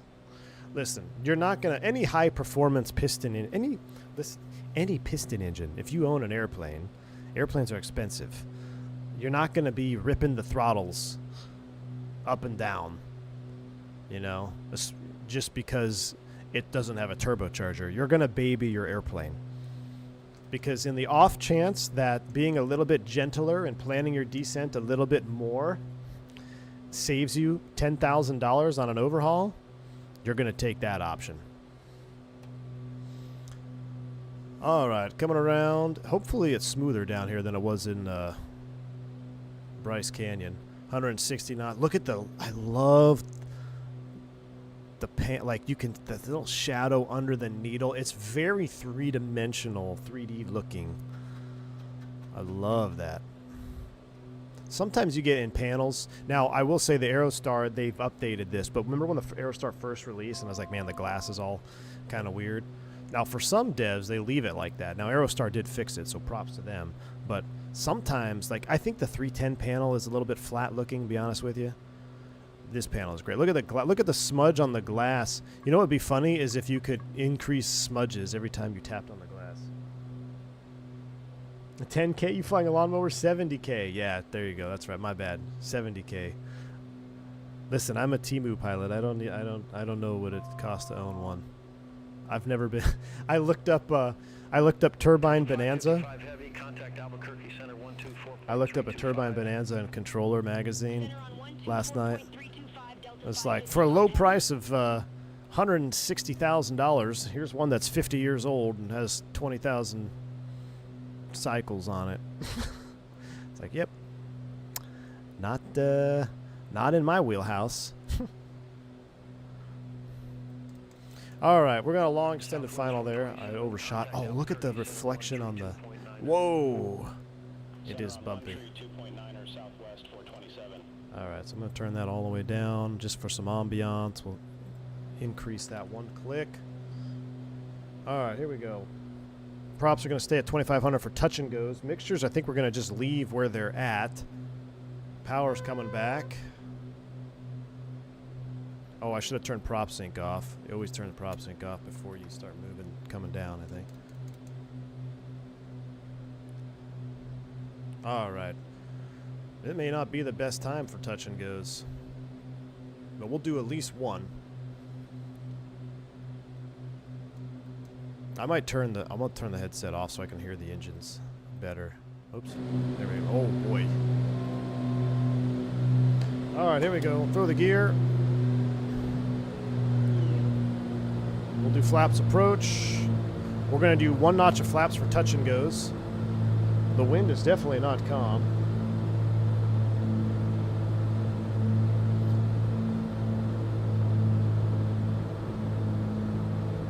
Yeah, look at this crab angle. We got more wind going on here than anticipated. Props are coming full forward now. Are the fuel pumps supposed to be on? Probably.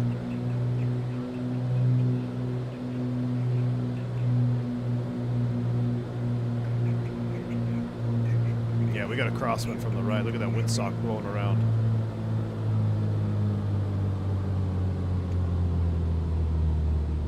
Hold it off. Remember, we're just doing a touch and go.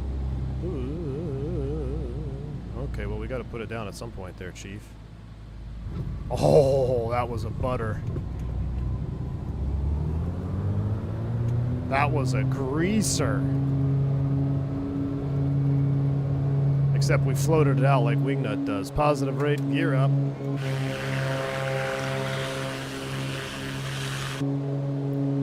Lower that nose a little bit.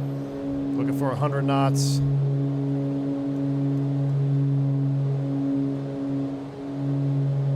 Flaps are coming up. Tell you what, since we're in the pattern, let's go ahead and turn on the taxi landing lights. We'll go boost pumps to low. Starting our left turn downwind. Or are we upwind leg or departure leg?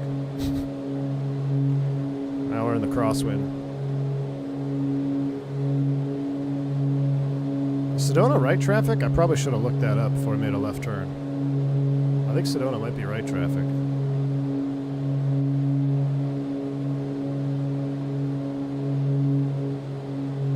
We don't need all that power. Bring props back.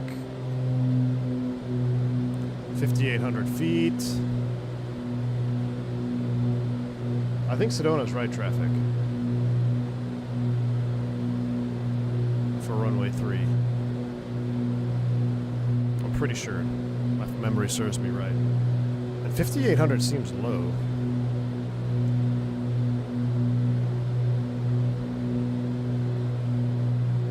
Look at that. We're out here on a 777 pattern. Look how far we are on the downwind. This used to trigger me when I was an instructor. 17-mile downwind.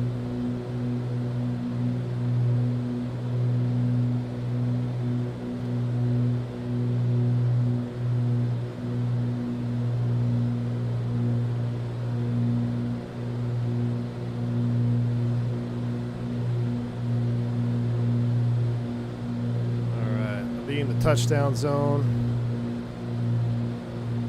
Power's coming back. Flaps approach. We're below 160. Gear's coming down. Oh, wait. Oh, so you need gear before approach flaps on the Baron? Alright. Start the turn. We're going to keep this one in tight. We'll see if we can do one more touch and go. Keep it in the touchdown zone this time.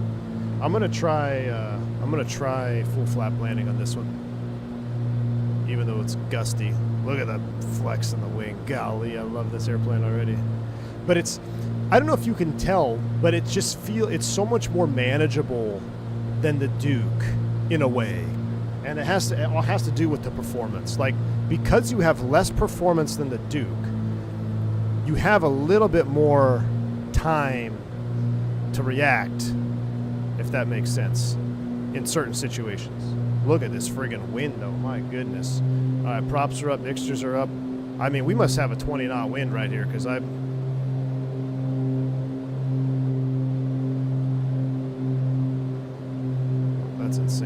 pappies are a little bit off too. They're further down the runway, real life. So we'll ignore the pappies. Alright, we got our full flaps gear down. Props are forward. Here we go. Let's see if we can put this one on the markers. Let's test it.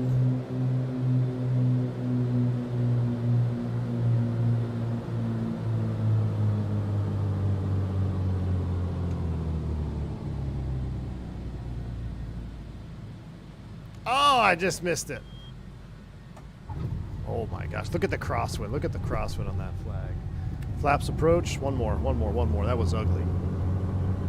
It says 180 at 6, but I promise you it's not. Look, the flag is almost full out. Look at the input I have to put there to keep the airplane straight. We'll level it out. All right, gears up. Up we go. One more. 100 knots, flaps up.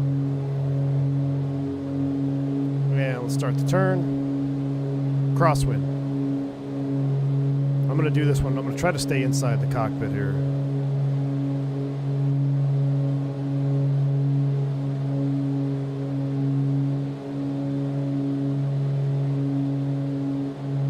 All right, there's our crosswind leg.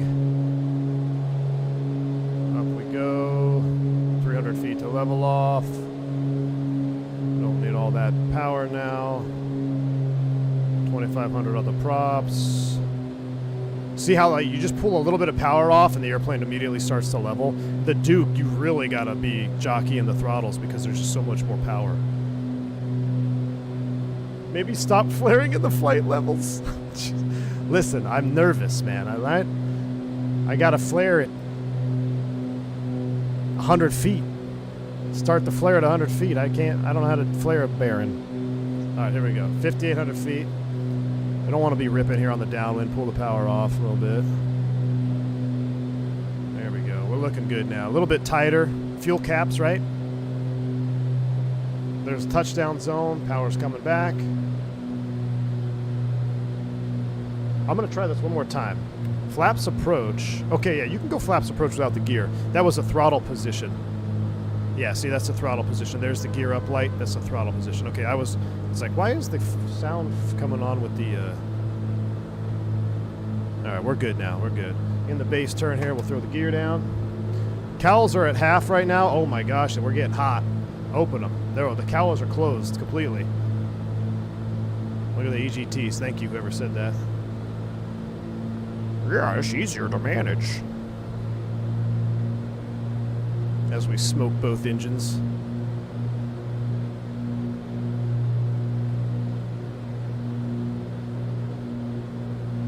All right. So I'm gonna go strictly for the aiming markers this time. We're gonna try to treat it like a short field landing technique. I'm not gonna try to butter it. We're gonna pretend this is a short field landing practice. We're gonna go right for the markers again. Overshot that runway. It's alright, the wind will take us over there. Gonna come in a little bit slower, 90-ish knots. I'm gonna try to drop it right on the markers. Speed.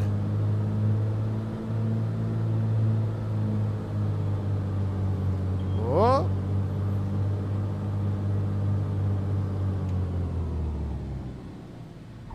Yeah, that's a good one. Okay, here we go. Full stop, next landing. Here we go. Flaps approach.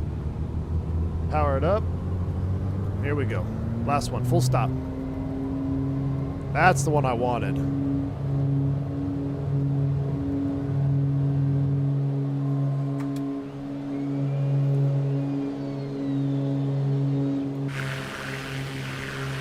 Weather vane into the wind. 100 knots, flaps are coming up.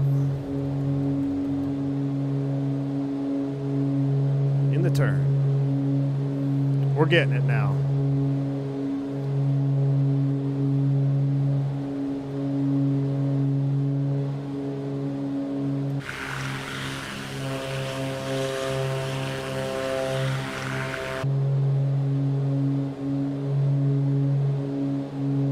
Oh yeah, Joey, I agree. All right.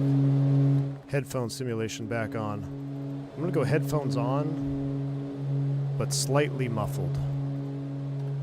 I like hearing the engines.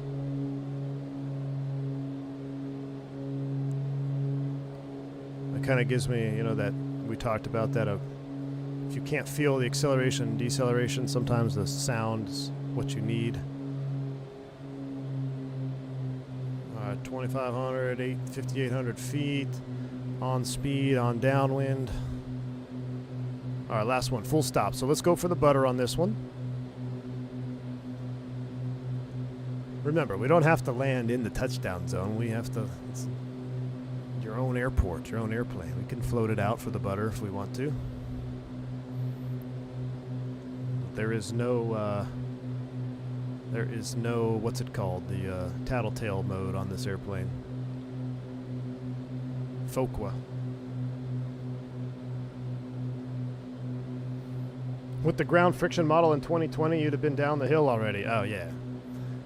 Oh, we flew past our aiming point there.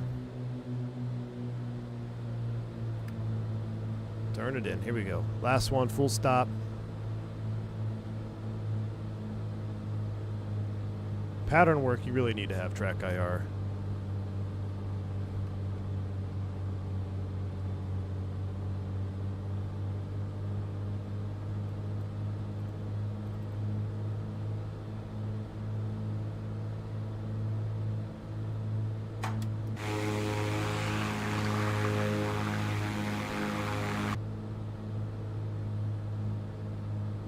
That's why I kind of bind this view like this,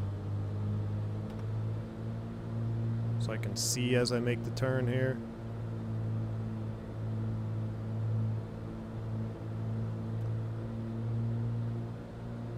I mean, it's crazy just feeling that wind blow you over. That's great. All right, full flaps, 100 knots. Props are up, mixture's up, gear is down. Ignore the pappies. Let's go for the butter on this one. But first third of the runway still. 90 knots seems to be a little bit more of the ticket here.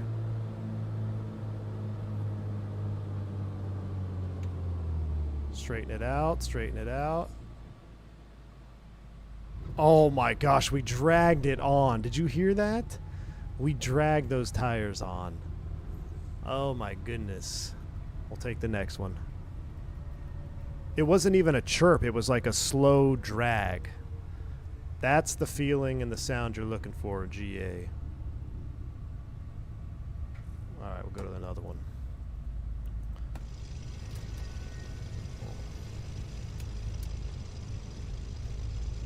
Lean, 1,000 RPM. Ladies and gentlemen.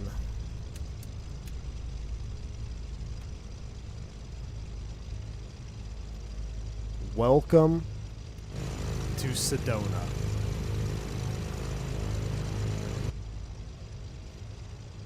I might reboot the sim here too, just a little bit of stutter going on.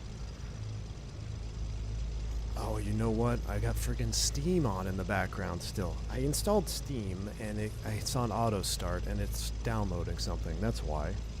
Hopefully the stream wasn't dropping frames. It's downloading an update for something on Steam right now. Alright, we did some pattern work. 1,000 RPM, cow flaps are open, mixtures are back, flaps are up, trim. I'll reset you to the green band there, that looks good. We'll go ahead and kill the nav lights, we'll kill the avionics master.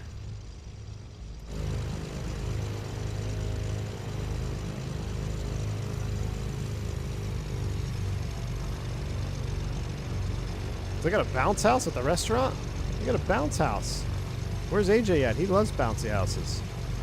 Alright, let's walk over there and get ourselves some ceviche. And we'll get in a Turbine Arrow next. Or excuse me, Bonanza.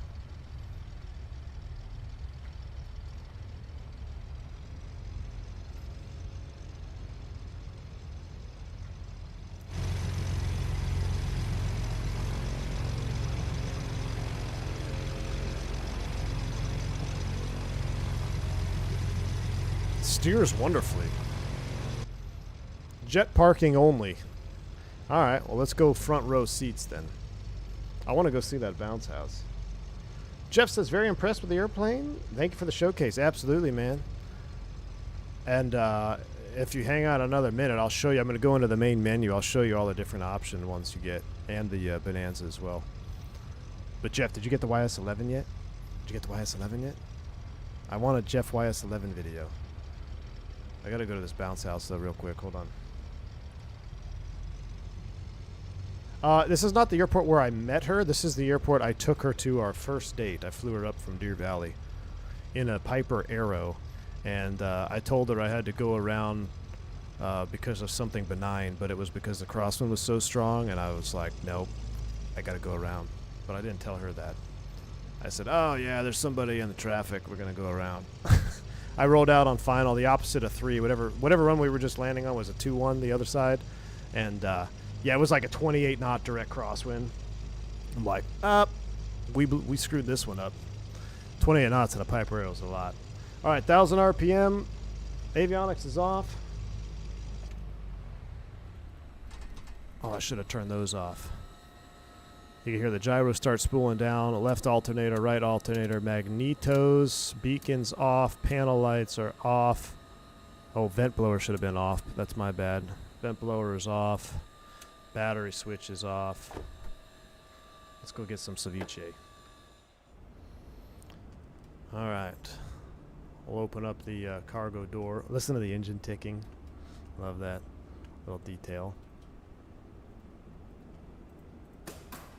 Pop the cowling there. All right. Where's the entrance to this place? Can you walk through the gate? No. Through here? How do you get in there? Barry's hungry. They take perimeter fencing to a whole new level. They won't even let me go see the... Is there no gate on this side? Chat, we're cooked. We can't get to the restaurant. We are cooked.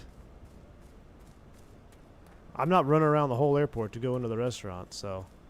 I guess we gotta go, yeah, the fence goes all the way around. Need to go prone. Alright. I guess Barry's going back to the airplane. Alright. You can still hear the gyro spooling down. Isn't that cool? Hanging the keys there because the nose baggage is open. Alright, so that is the Baron 58 non-pressurized. Douglas Phillips, thank you for the $25 super chat, my man. I appreciate you. V1, the streams are always awesome. New career chapter sounds like the next great V1 chapter. Every time I watch a stream, I learn something new. Thank you. Douglas Phillips, thank you so much for the $25 super chat and also for your support over the years that you've been a member of the channel, man. I really do appreciate that. Thank you, my friend. Yeah, new chapter is on the horizon, and I got a little surprise coming on Friday. Hopefully we'll have time to stream it. But let's take a look now at the other aircraft that you get with the pre-release showcase. Oh, real quick, let's look at, I want to look at Volanta. I want to see my track. Oh, yeah, look at this. Look at our pattern work. So if you're not on the vertical stream, our last landing was 67 feet per minute. 67 feet per minute. We had a couple. Oh, it recorded a 5 foot per minute, a 34, and a 67 foot per minute landing, all on the vertical stream. And you could see if you're on the vertical, you can also see the pattern work we did there. So I mean, okay pattern work, but not the best. And look, this is where you can see the wind effects here in play. So we had a wind from the right. So as I was making a turn, our ground speed is going to be faster as we're in the base leg, right? So as we're in the base leg, we're faster on the turn. We're going to have a wider radius, so you need more bank angle. That's a Temu pilot me right there. I should have done better. On the downwind, had a nice correction to stay pretty much on the downwind. Again, cheating on the downwind. Just look at your wings, right? Put the runway on the fuel cap or halfway down the wing spar, whatever it is, and keep it there. That way you'll be parallel each time. There's one of them there. You can see the wind blew us way off. And then, this is cool, the effects of the wind at the opposite side here. As we go base to final, we're fighting a headwind, right? So our ground speed is going to be slower, which means our radius of turn is going to be greater. So we have these tighter turns, so I actually need less bank. You can see I had one that we overshot just a tad there, but that's a traffic pattern with wind correction, and all pretty consistent in perfect world. You want all of these patterns on top of each other. If you want to get better at landing, you want to make sure your traffic patterns are consistent. That is step one. All right, don't worry about anything else. Just make sure your traffic patterns are consistent. Volanta does a wonderful job showing us all this information. So that's over on the vertical stream if you were checking that out. I encourage you to pull it up on your phone every now and then just to kind of see when we do our debriefs. It's good. It's easier for me to just do that than do it on the overlay. All right. So now we're going to table this airplane, and let's go into the menu and see what else we got juice-wise. Yeah.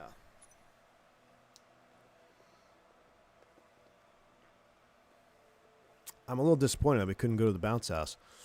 All right. So Baron Professional. So we have the Baron Professional. That's the one we flew today, B-58.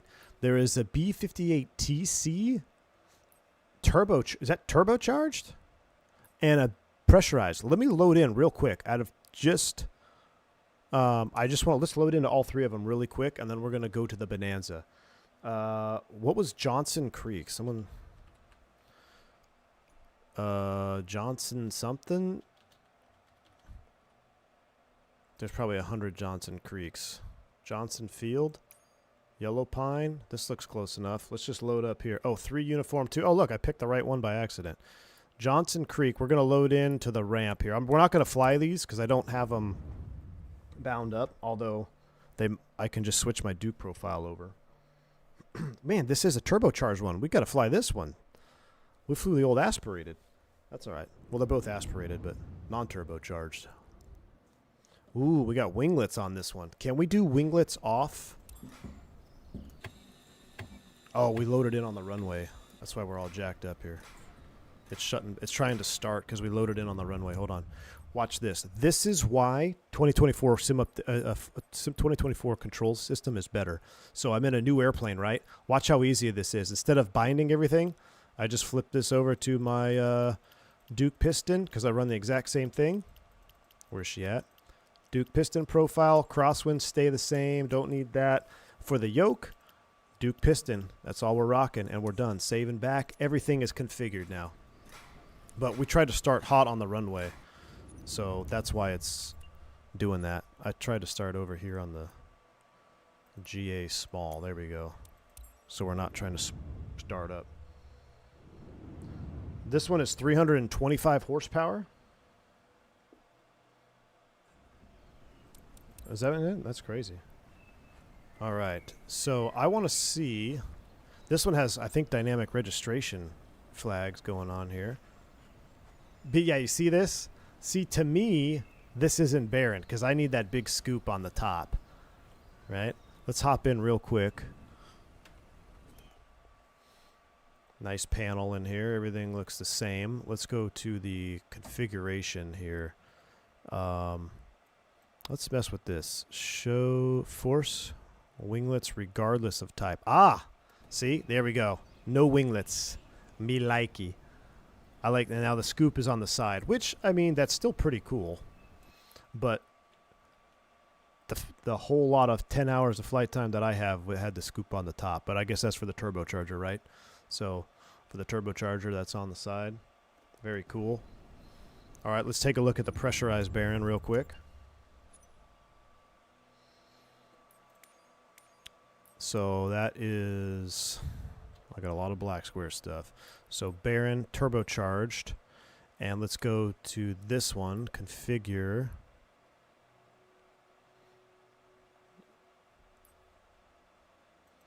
Liveries, so you got a bunch of different liveries. All right, variant is, there's no variant, so it's just different liveries. What I can do real quick here is we'll just throw the controls on it. Bravo throttle quadrant. Twin piston. I'm just going to do Duke piston. Duke piston. Yoke. Duke piston. Done. Let's load into this one real quick. What do you say? 3 Uniform 2. Johnson Creek, Yellow Pine. I think Half Moon Bay is more scenic than Johnson Creek here. I want live flight conditions. Alright, we are at the GA ramp. How come I don't use Track IR equivalent for landing? For streaming, I don't use it. I don't like watching Track IR for streaming. There's only one streamer that does it right, and that's Captain Canada, because he's very minimal with what he's looking at, and he's pausing it all the time.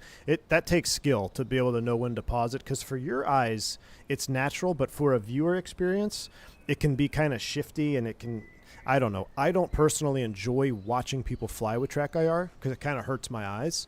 So I don't do it when I'm streaming, but I used to use it all the time. But that's really the only reason. Track IR is definitely something that you would want to have, especially doing GA. Wow, look at that background. Good night. All right, so this is a pressurized bearing. So scoops are on the side there. Intakes are on the side. That looks good. All right, let's hop inside. I'm going to take the winglets off because bearings. Ooh, we have a gray panel. That is cool. Wow, look at the floor down here. Let's take the winglet off. There we go. That's pretty slick.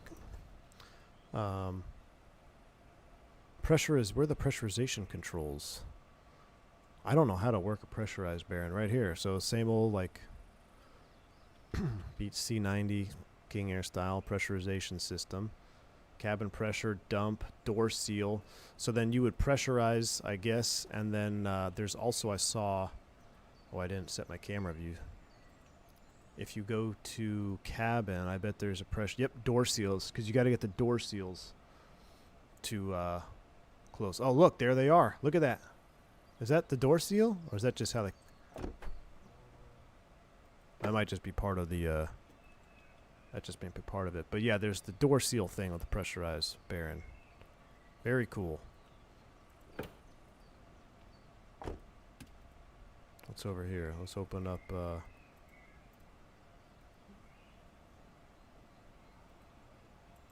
What is this? Emergency exit? Unlocked lock? Okay, cool. This... Maybe that is part of the pressurization. I'd have to look. I don't remember this trim being in the non-pressurized bearing. I think that is it. Well, very cool. So those are your bearing types. Do the emergency windows open? Where are they at? Is that this part right here? No, I don't believe you can open these. Emergency exit, pull cover, rotate handle up, braking safety wire. So it's behind here, I would imagine. Yeah, I can't click it. Why would you want to open that? Actually would be pretty cool, though. Bust open the emergency window. That would be pretty cool. Alright. Got the seat pins there. Those are... So this is actually a very important piece, the seat pin, right? So your seat doesn't slide off the frickin' track. Ooh, night mode. Alright. I mean, should we take the turbine out of here? Where could we fly from here?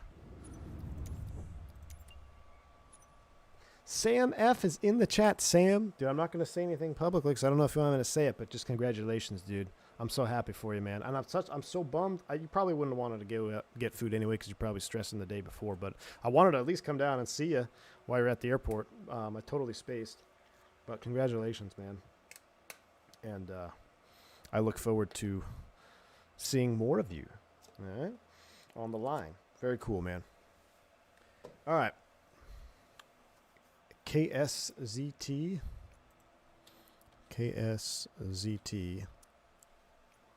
Sandpoint. That looks mid. So we either fly Sandpoint. Let me look on Sky Vector. We're either going to look at... we're either going to do that. KSZT 3 Uniform Tango. That's 200 miles. Or we depart Half Moon Bay California and go south to what's that? What's the fly-in we used to do, guys? What's the name of that little mountain airport? Oh my gosh, where we used to fly, not Big Bear. Not Santa. Kern Valley. Kern Valley. Yeah, what's Kern Valley's ICAO? Lima something? Let me see. Kern Valley. Lima 02. Thank you, whoever said that. Thank you, AJ. Oh, it won't. Lima 0.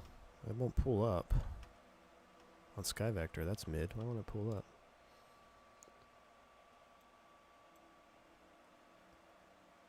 Alright, so it's either the Kern Valley fly-in or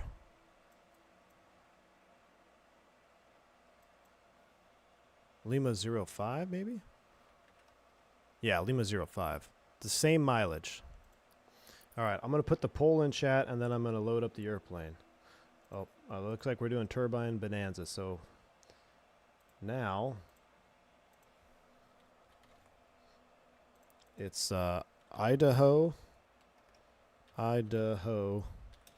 Flight or Half Moon Bay to Kern Valley.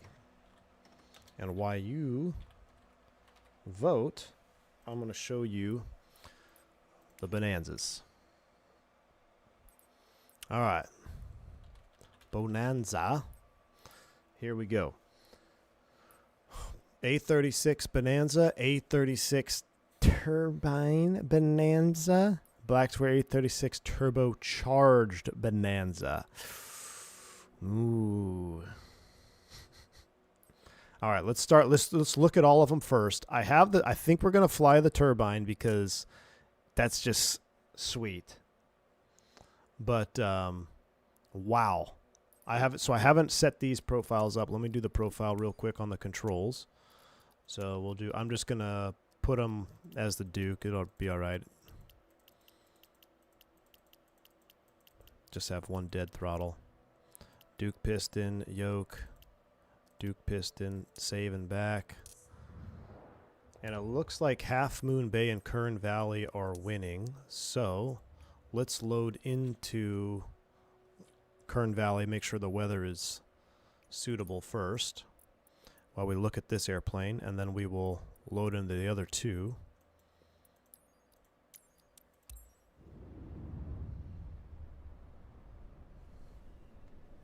$65 for the bundled pack. Correct, Phoenix Galaxy. $65.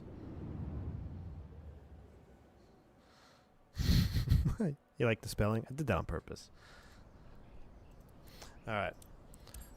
Now this is my first look at this one because I was messing around with the turbine, so I'm sure everything else is the same as far as, functionality of the pre-flight. What a model, though.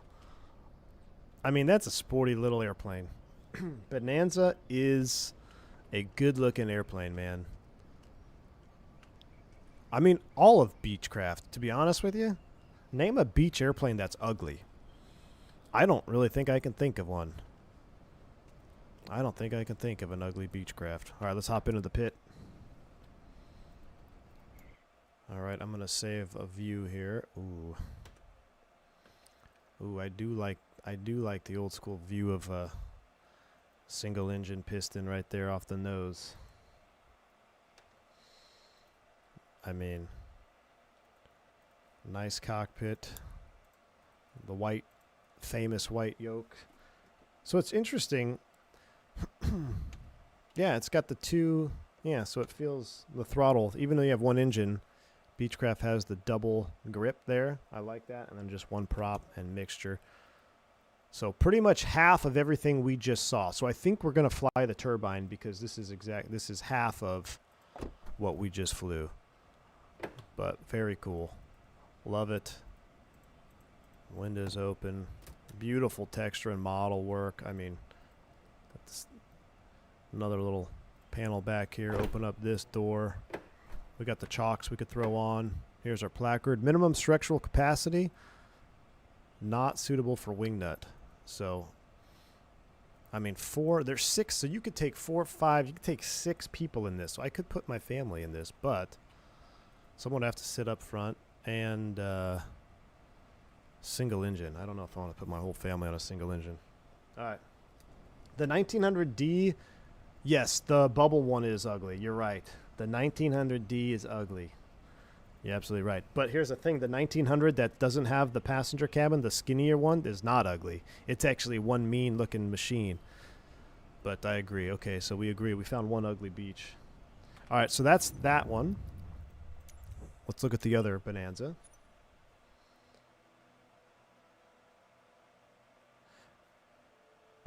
Let's look at the turbocharged, and we'll start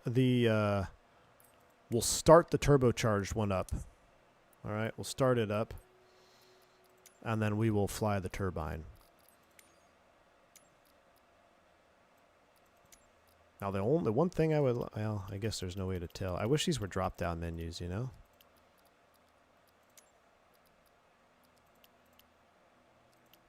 Oh, that's Throttletek. Oops.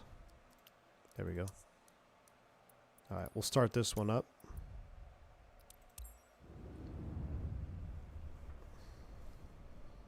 Yeah, well, I mean, they'd fit right now because they're 6'4", 2, and like 1, or not even 1. So yeah, they could fit now, but you're absolutely right. There's no way when they get older. Now, I don't know. What do you guys like better? Do you like the that tip tank out there? Are these fuel tanks or cargo? What goes in here? Anything? It's not a fuel tank, right? Or is it a fuel tank? It doesn't look like it's a fuel tank. I've never been in a turbocharged Bonanza. Are these tip tanks for real? But I guess they're connected to the main bladder, right? Because there is no fuel.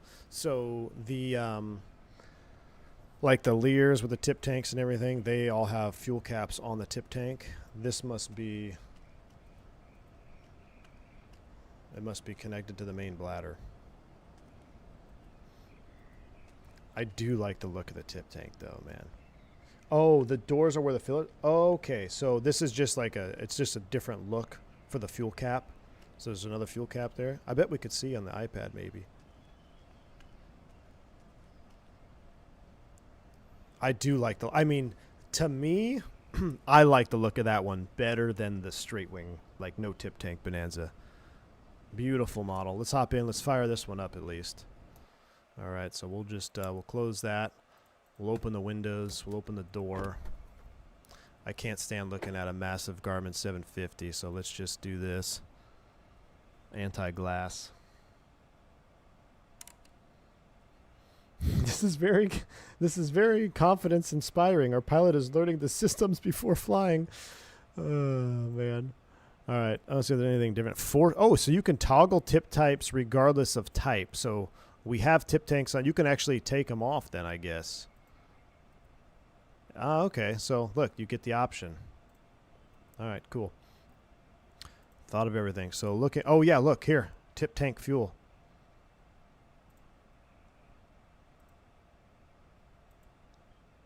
Or no, it's bladder fuel, I guess. It must be bladder fuel. All right, we want tip tanks, though. All right. Let's chalk it so we don't go anywhere.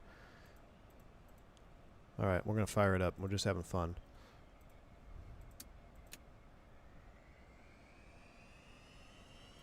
Let's do night. Actually, we'll save night for the turbine. We'll do our turbine flight at sunset into nighttime. All right, so nav, a beacon light is coming on, and fuel pump. Does it go high? I think it goes high. There we go. 2, 3, yeah, that should be good. That should be good. Crack the throttle. All right, let's do a startup. Which mixture is it? It's this one. Yeah, because I have 2 right now.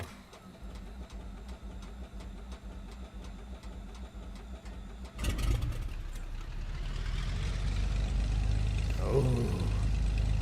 Oh. I've been spot on with 1,000 RPM position on both starts.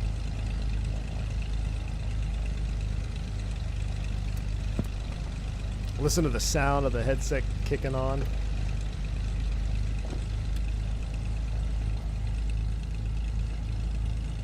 Set the time a little bit further on.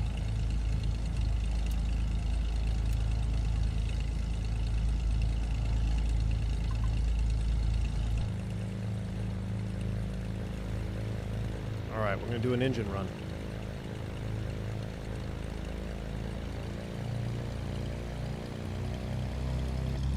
Wait, where's ours? Well, our temps are not in the green yet, but...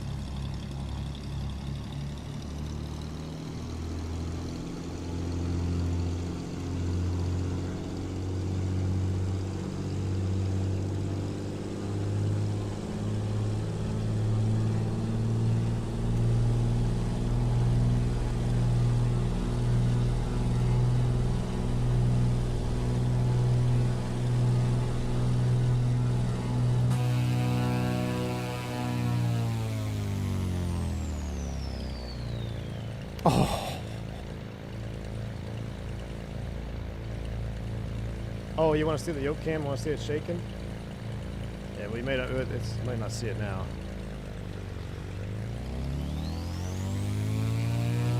Look at the yoke blowing back. The elevator.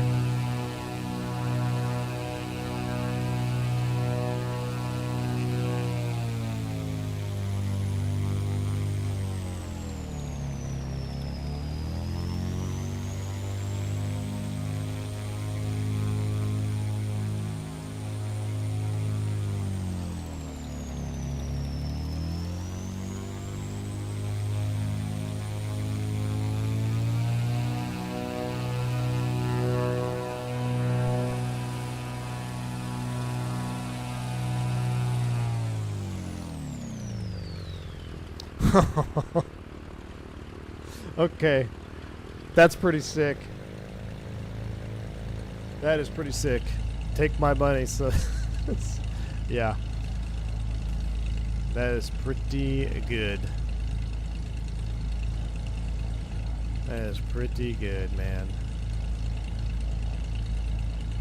All right, let's fly the turbine. Let's take a quick break.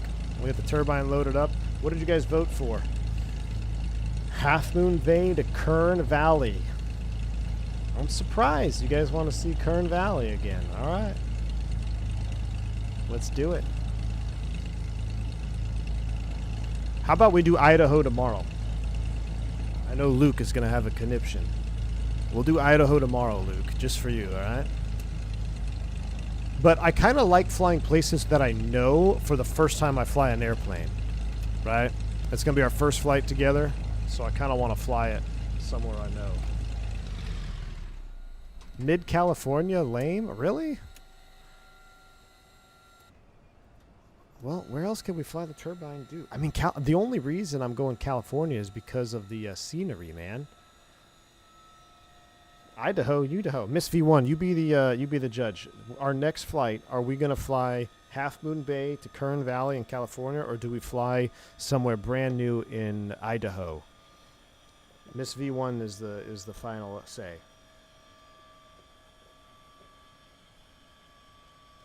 I voted Idaho because it was spelled wrong. Well, obviously. How about Idaho flight with the B-25s and the B-52s playing in the background? All right. Well, I guess she said Idaho. All right. She's the hoe, so let's go ahead and fly to Idaho. What was the route again? I'm going to restart my sim. I'm going to put up the Be Right Back screen for just a few minutes. Stand up. It was Uniform Lima. What was it? 3 Uniform 2 and SZT.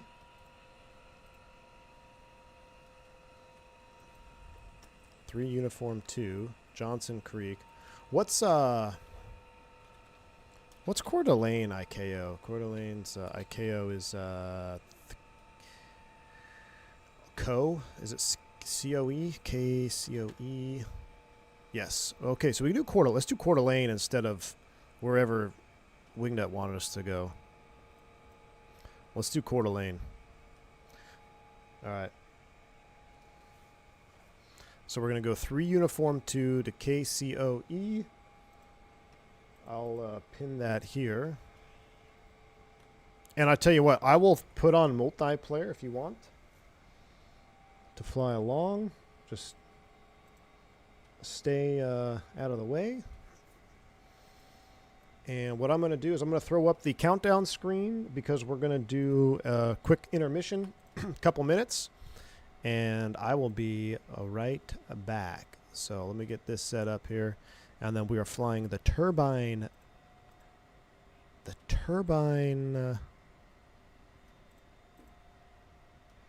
Bonanza. So I'm going to set my timer up here. All right, boarding screen's coming on. Let me get my snaz going on there. All right, it says 5 minutes. I'm not going to see if it's going to take the full 5 minutes or not. I'm going to do a quick reboot of the sim, just so everything's fresh, because I had Steam running in the background. So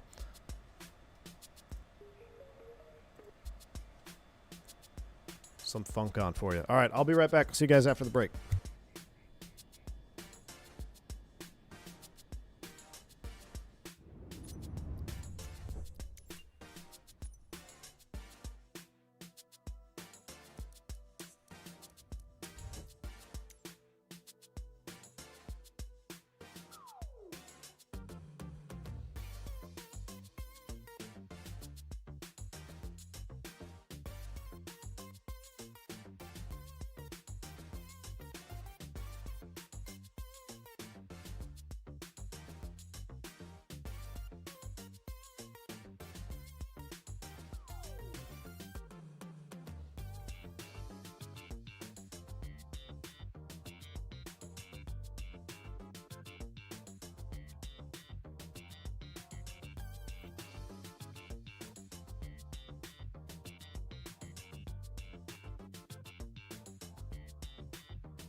All right, all right. Hold on, I'm almost ready.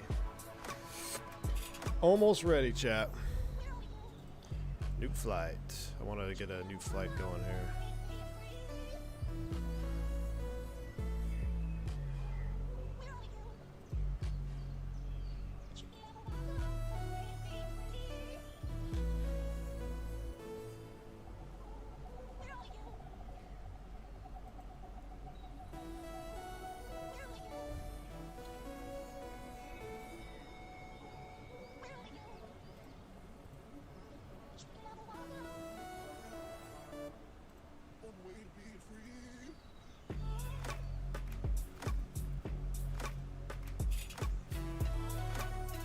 All right.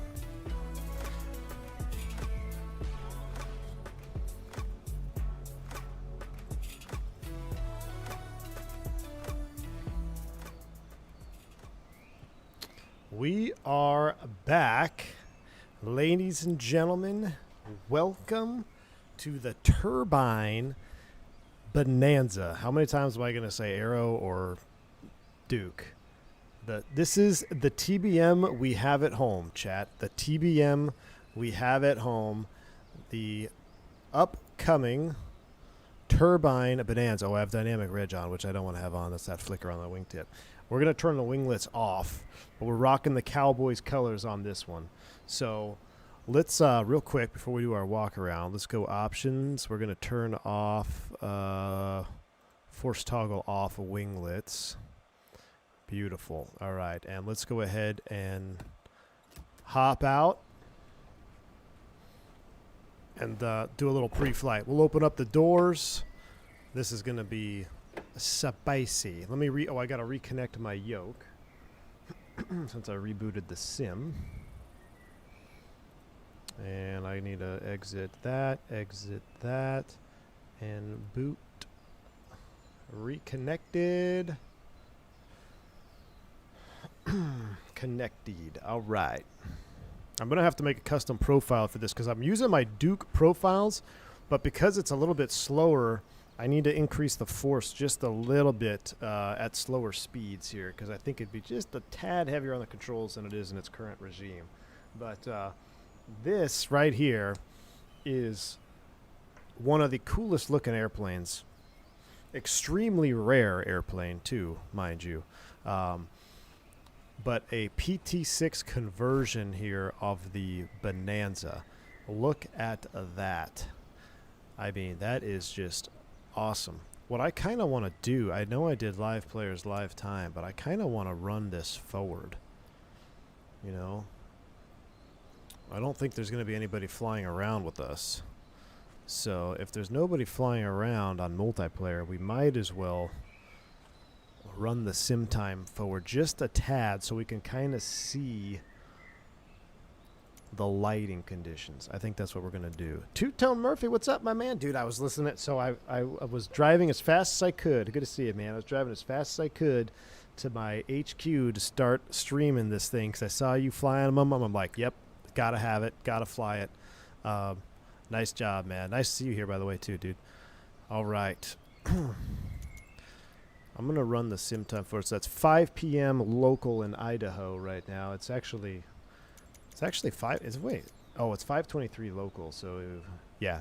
I'm going to make it just past. There we go. So the shadows are going to start getting long. There we go. A beautiful bird indeed, though. A beautiful bird. A PT6A21. This is 500 horse. Is this a 500 horsepower option? Let me pull out the manual right now before we get going. Because I need to... No way. This is a 500 horsepower version? No way. Let's see. Black Square. Bonanza. Pro. Manuals. Bonanza Professional, what's new? I'm pulling this out, so I'll have it ready to go over with you in the cruise. We'll do a little bit of a flight plan right here. Turbine Bonanza, A36 Turbine Bonanza systems and advanced turboprop features. We'll go over the whole list there. I just was wondering what engine. Is it really a Dash 49 variant? We got to figure out what variant is in there, but either way, that's a lot of power. A lot of power. All right, let's get it. I tell you what, it's so nice out here. Why don't we do a little flight planning on the wing? So we'll come over here. This is Wingnut's backyard. We'll get our iPad out and we'll do a little flight planning.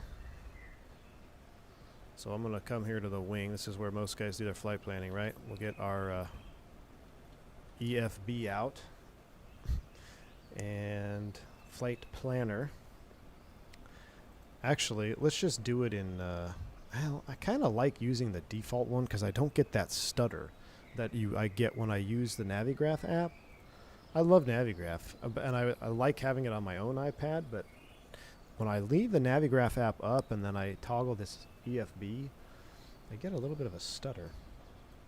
All right, so this is going to be our flight. It's 181 miles, so we'll keep that in mind. And no en route waypoints. We're going to... Is this thing pressurized? I don't even know if this thing is pressurized, so we're going to stay low. Let's take a look at the wind condition here. Weather right now in the METAR, closest METAR anyway, is 250 at 710 miles. Runways available 35 and 17, so we want to recommend 17. Oh, we got a 4-knot tailwind. We got PT6 though. The PW listed is a PT6A-21. Wow. All right. So we'll plan for 17. I think we could probably take off with a 15-knot tailwind with this friggin' engine though. And as far as our flight plan, we'll rock a 530 Garmin unit in this one because you're not going to have a turbine conversion and not use some type of Garmin device, I'm sure. Weather radar is on. Winds, air mitts and segment. Are these not enabled yet? Okay, cool. Well, I'll tell you what, we'll fly. This is going to be interesting with the mountains I'm looking at out off the nose there. Let's pull up the actual. I hate to do it, but let's do it here. We're going to pull it up anyway for flight planning purposes. We'll unload that. We'll just manually do it. New flight.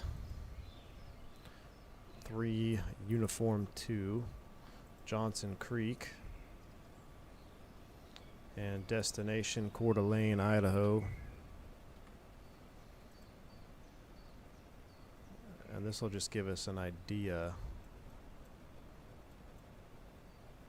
So we'll take 17 down the valley, and eventually we'll pick up a DNJ radial outbound maybe. No, we don't need to do that. We'll take off 17 down the valley. We'll climb like a homesick angel. We'll turn around and head north. This is all pretty low, 6,000, 6,000. The highest stuff is wwhere we're at right here, 9.5, 9.7, 9.2. So we're going to climb fast, down the valley, then we'll make a right 180. Maybe we could fly over this lake. What's this here? Cascade. Maybe we'll fly, we'll look for this visual reference point here. We'll look for Lake Cascade, and then if we hit that, we know we've gone too far. So we'll fly south, turn around, look for this off the left wing, and just beeline it northbound. There's no crazy airspace or anything we need to worry about in here. No restricted areas. Looks like we'll be going over the town of Lewiston. Continuing north, Coeur d'Alene. And not to be confused with Spokane. We don't want to land there. So, all right. Pretty simple. We're going to be VFR. And I'm going to try to hide this again. I'm going to like just go flight planner mode, or like maybe go aircraft checklist mode. Maybe this will prevent that stutter from happening. So the shadows has fallen. Look at that. That's beautiful. Hold on. One more picture real quick. Oh, I just hit my head. Come around here real quick. We got to take a screenshot of that. Look at that. Screenshot. Absolutely awesome. Shift C, drone cam. One more. Let me get it just right.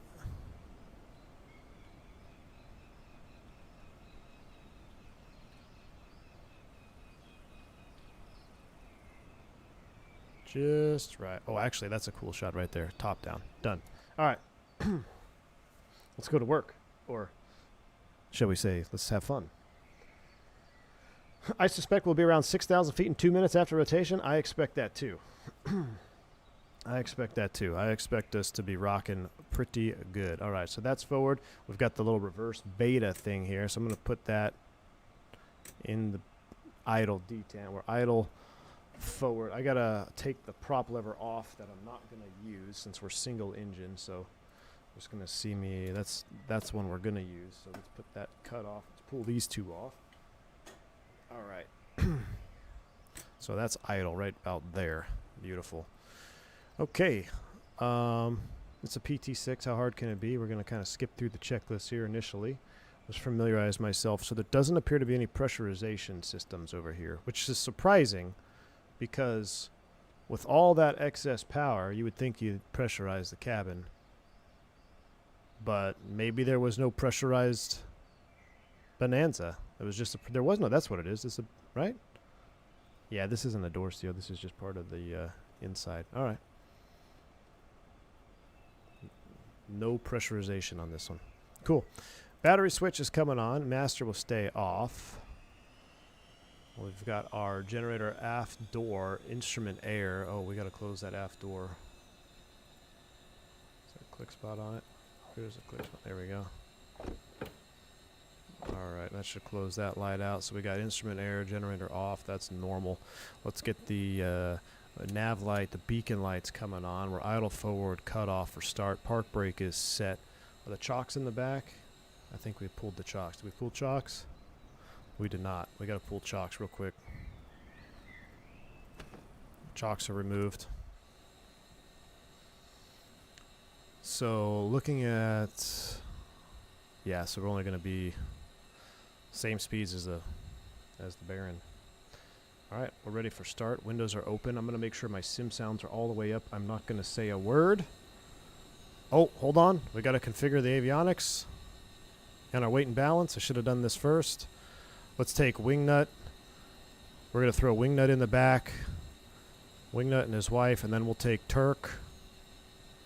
Oh, geez, that's too much weight aft. We can't take Turk. Let's put Wingnut and Turk up front. We're in the first row.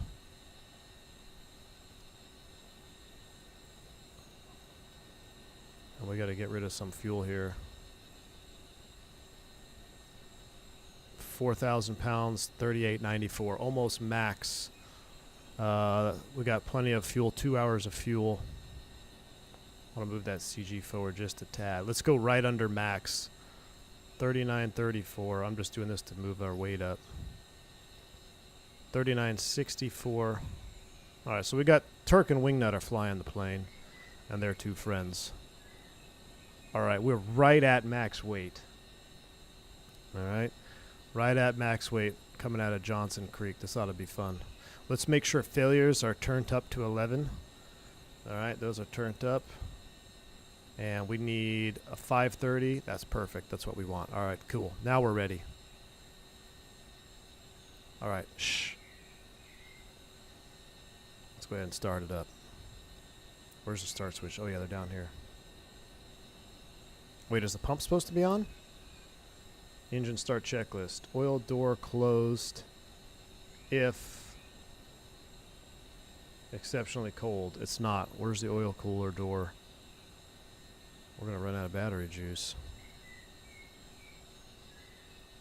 Door seals inflate. Blower, master avionics.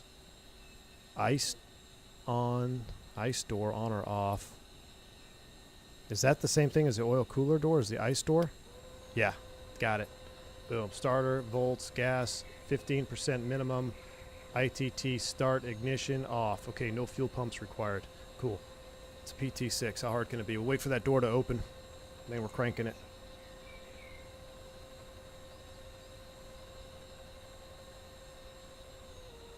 Listen to the sound of that door. All right, here we go.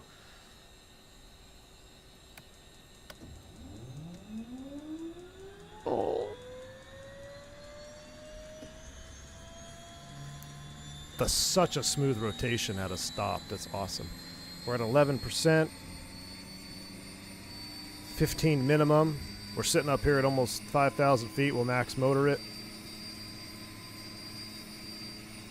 Fuel on. Light off. 734 on the temp. ITT's rolling back. 50%. Starter off.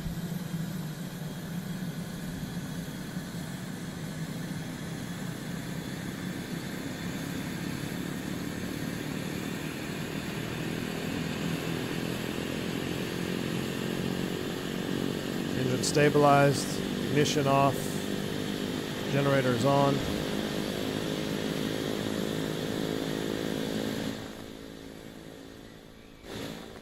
Hold on, I want to plug my headset in,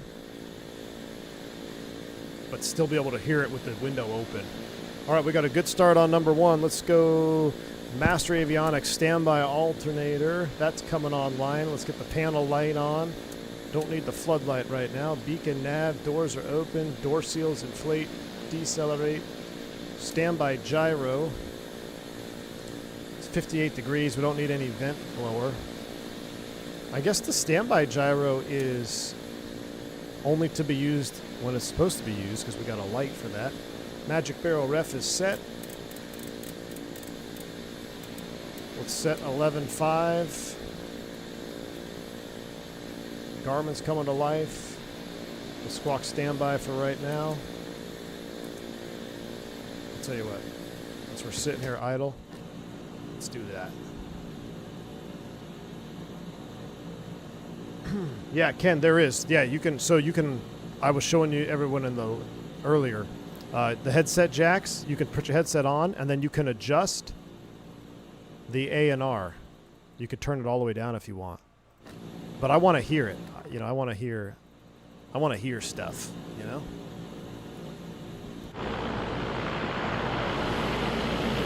Oh, listen to this. Hold on. I'm just gonna pan. I'm gonna pan the camera.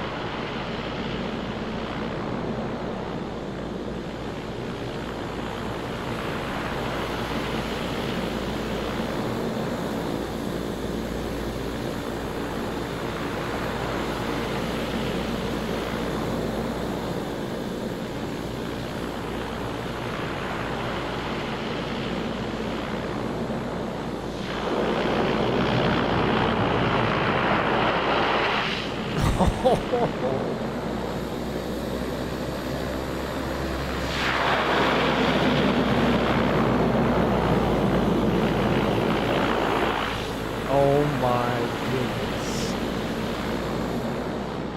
I'm just testing the beta range.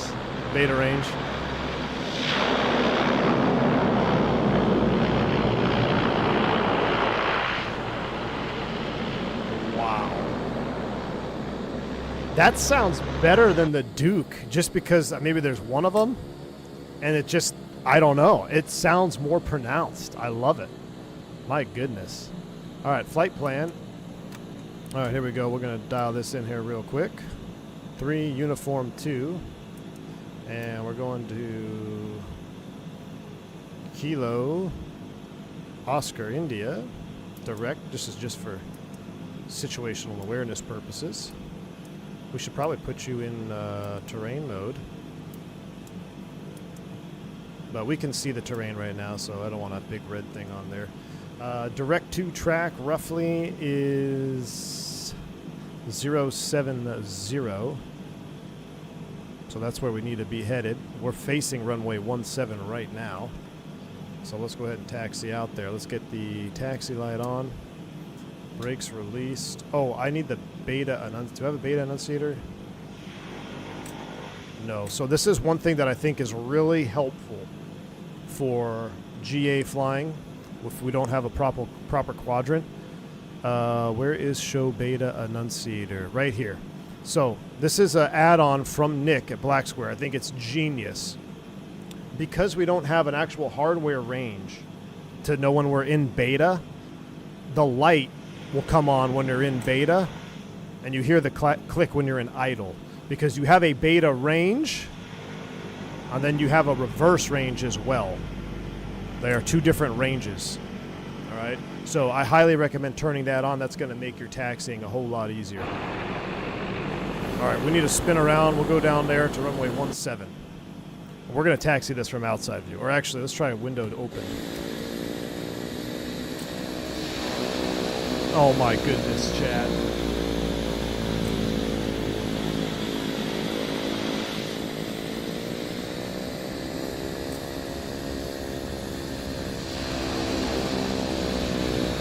Wow, she wants to run.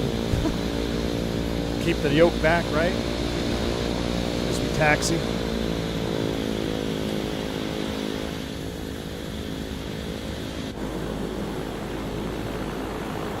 This might be my new favorite airplane. I mean, I love the twin Baron, but daggone.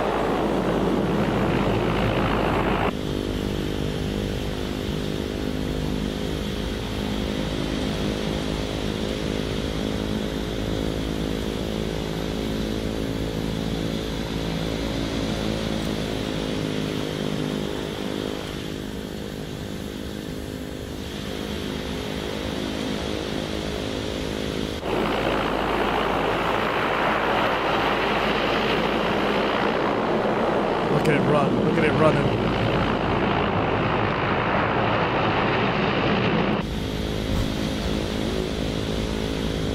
It kind of does look like a Super Tucano from the front. Well, that Super Tucano has a PT6. But I know what you mean. Even with the canopy angle.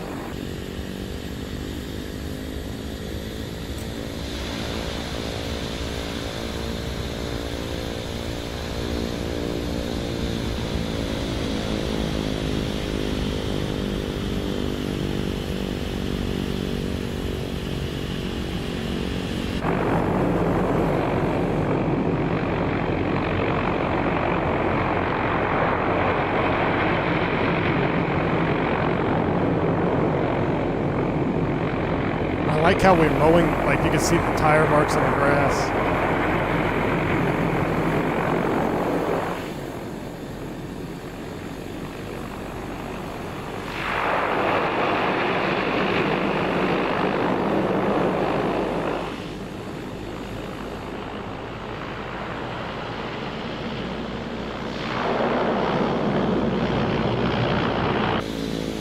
All right, we're gonna do a run up. Brakes are set. Let's look at the abbreviated run-up. So all annunciators are extinguished, lights, weather radar, avionics, cabin desired, run-up checks, brakes, annunciators, fuel pump on, power lever, we test the governor, 1990, 2000, fire detector test, generator test, load test, same as what we did earlier. Make sure there's nothing. Ice deflector on. Oil door closed, illumination.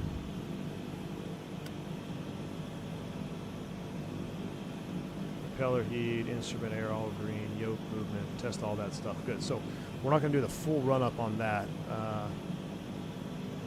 takeoff, power lever brakes, funnels, autopilot engage. Okay, cool. Max continuous power climb, props 2200 RPM, ice deflector as required. In route climb, 2200, 1100 foot-pounds of torque. Ignition, auto or off. Oil doors closed. Okay, where's the oil door? Ah, it's not the same. Oil door needs to be open on the ground. Ice door is off. So that's our ice deflector. Actually, we should have that on because we're in off-field ops. We got the ice deflector on, and oil door is open now. Okay, we're good. We're cooking with gas now. So, oh, wrong EFB. I wanted to show you this EFB here. Engine, intercooler, inertial separator right here. That's essentially oil cooler right here, and then this is the inert sep. If I turn it off, you can see we're going to get all this. But look, we have 9% intensity of FOD. We want that on. You see these little particulates? That's why we want that on, so these particulates don't get sucked into the engine. All right, right now we're at a 10% FOD intensity, so we're definitely going to keep the ice door on and the oil cooler door full open on the ground and then climb out. All right, engine's at 100%, looking absolutely beautiful. No, ice door is on, oil door is open. Vodka. Oil door pull closed. Oh, push on. Yeah.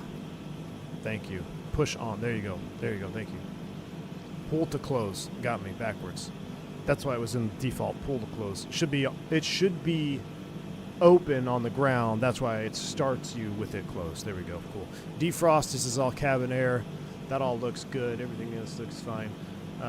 Let's do just a quick little run up here. We'll spin the prop up 1800. Someone asked, did we overtemp for start? No, we didn't. Start ITT limitation is right there, just below 1100. This is the normal range ITT.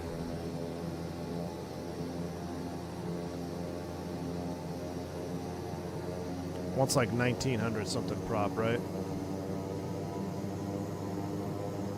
Prop cycle.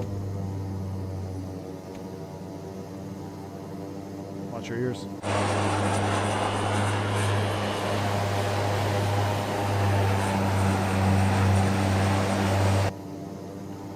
Cycle the prop. We might actually, where's our boots? Where is our boot prop? No boots? No boots, chat. We don't have boots on this. Instrument air is in the green. Oxygen's in the green.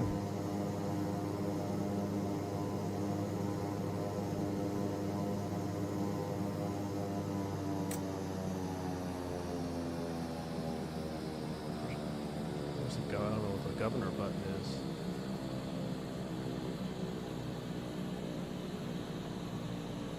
Well, I guess we don't do.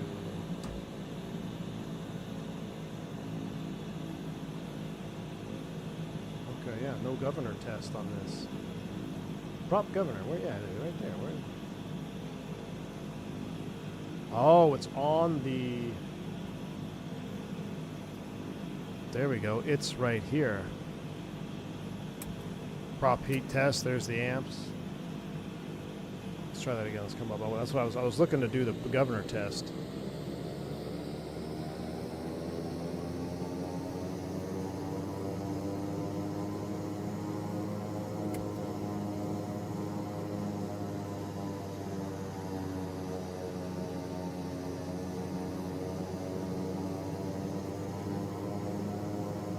See how it stopped?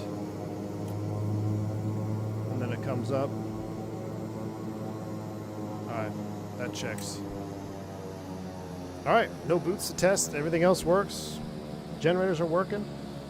Alright, yeah, prop de-ice and pitot tubes only. Alexandra Bellini, you're not too... Well, you might be a little bit too late. We already did our first flight in the Baron. Now we're in the Bonanza, and we're going to go Turbine Bonanza flying right now. So that's in standby. We'll go squawk altitude 1200. Lights are coming on. Ooh, a little bit of floodlight, shall we? Is there individual instrument light somewhere? Panel lights, I guess. That's all you get. I was wondering if there's lights for this.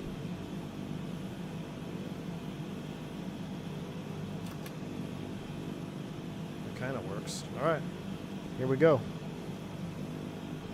Brakes released. Sync my heading bug here. They're on the bottom right. Oh, yeah, they're over there. I see them.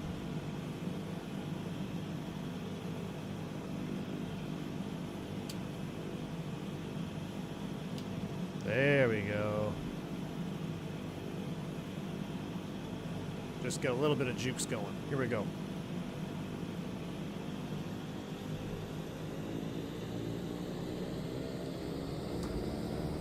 Yeah, you're not going to hold the brakes on this sucker. Oh, soft field takeoff. I wonder if we should have our flaps down. Flaps down for soft field takeoff. Oh.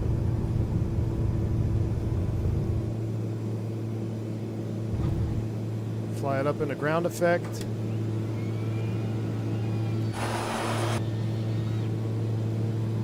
All right. 1100 torque, up we go. 100 knots, flaps up. Oh my gosh, let's see what kind of performance we get. Let's come a little bit right.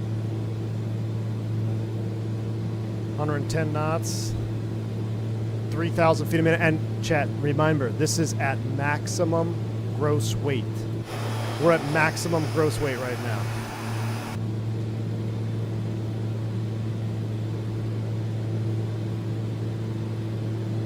Oh, we exceeded our torque. Oh, our NP exceedance. We were too quick on the prop.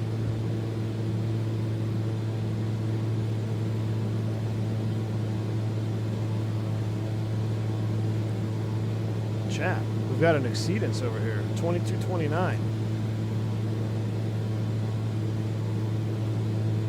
All right, lower on the nose a little bit now. 130.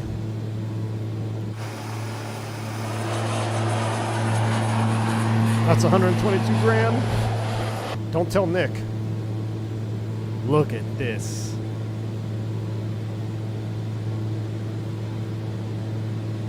Nice little wing flex on this as well. Magic barrel ref update as we climb out here. Remember, we're going to keep climbing southbound. I'm going to keep pitching up.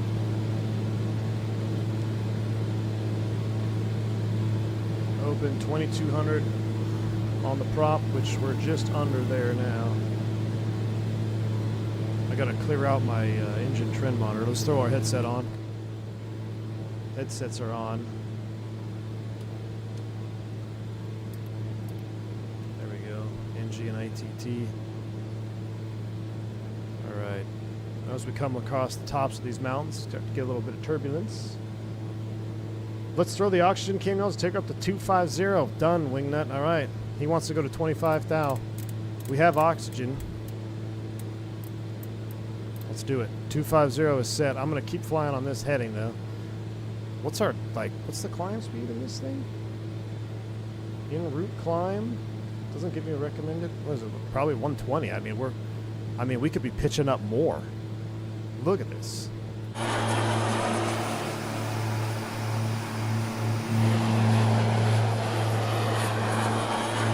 Thank you, Wayne, for the $5 super chat. We'll take her up to 25. We'll see if the oxygen is simulated properly. That means it's going to get cold in here.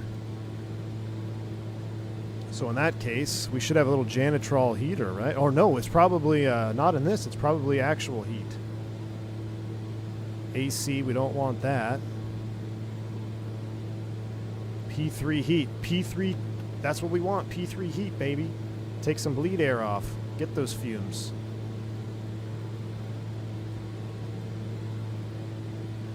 All right, there's 10,000 feet. We'll kill the taxi landing light. I'm going to get her kind of... She's happy here about 130 knots. So let's go ahead and engage. I want to see if I can... We're going to fly with the vertical speed. So I'm going to go heading, flight director, autopilot engage, vertical speed, arm it. We're going to need more than that. Let's target 1,800 feet per minute.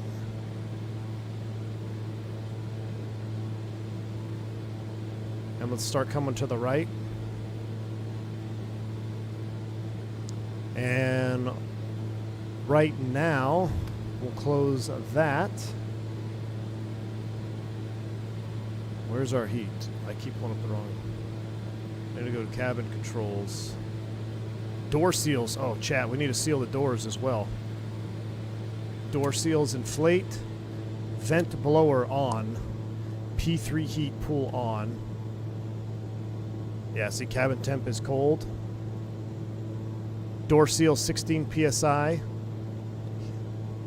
There's our P3 heat. Valve is open. And it should start warming up, allegedly. Ear discomfort is yellow. Is that because we're climbing so fast? Let's come to heading 240. Push that torque up a little bit. Watch that gas gen. We're right at the limit. The NG is right there. Make sure the gauge is not stuck. Yeah, we are right at the limit there, which is good. Prop is just below 2200. ITT 650, we're looking good. I need to open the vent, it's closed still. Defrost. Cabin heat, there we go. Oh, now she's coming, there we go. Cabin heat, pool on. Now it's warming up, watch this. Yep, see the change? Got all the valves open now. Now we're gonna start warming up. Yep, it's warming up. Now we're gonna need to put the oxygen on right now at 13,000 feet before we black out. Oxygen on. Where is our oxygen level? Oxygen level checker. I can hear it. You hear the oxygen?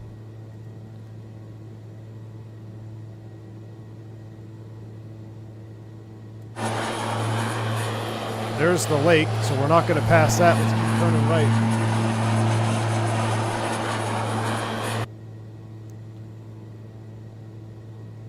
I guess we'll squawk 2,000 officially since we're going to be above 18.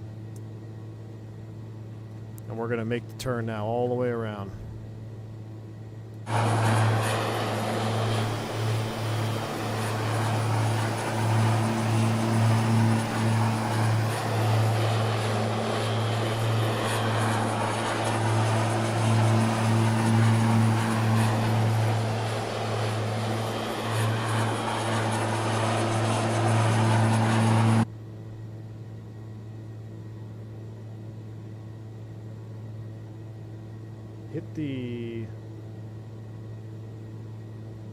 Gotta hit engage.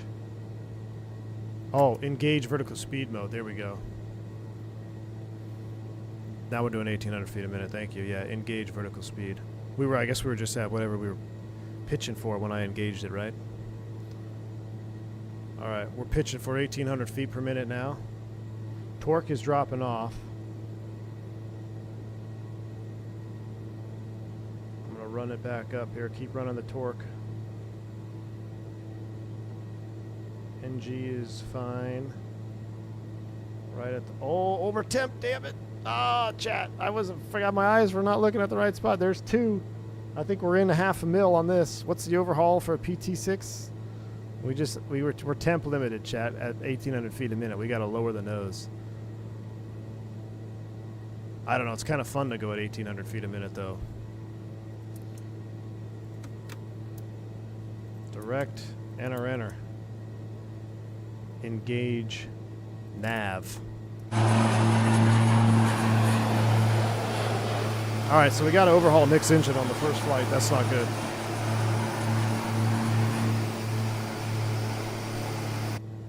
$1,700. Oh, geez, that's not right.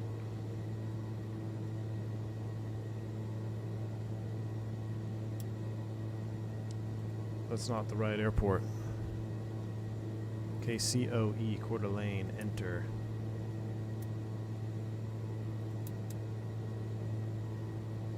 Let's redirect, enter. Nav, engage, 331. We're doing 120 knots, we need to lower the vertical speed. Let's come down to 1,000 feet per minute.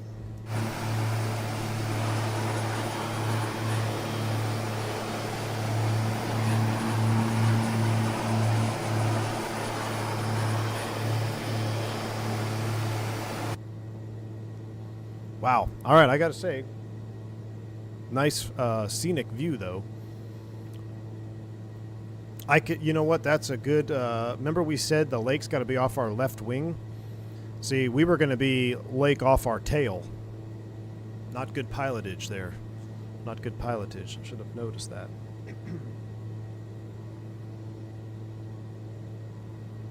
If Black Square wasn't a dev, do you think you would have quit Flight Sim by now? Yeah, probably, man.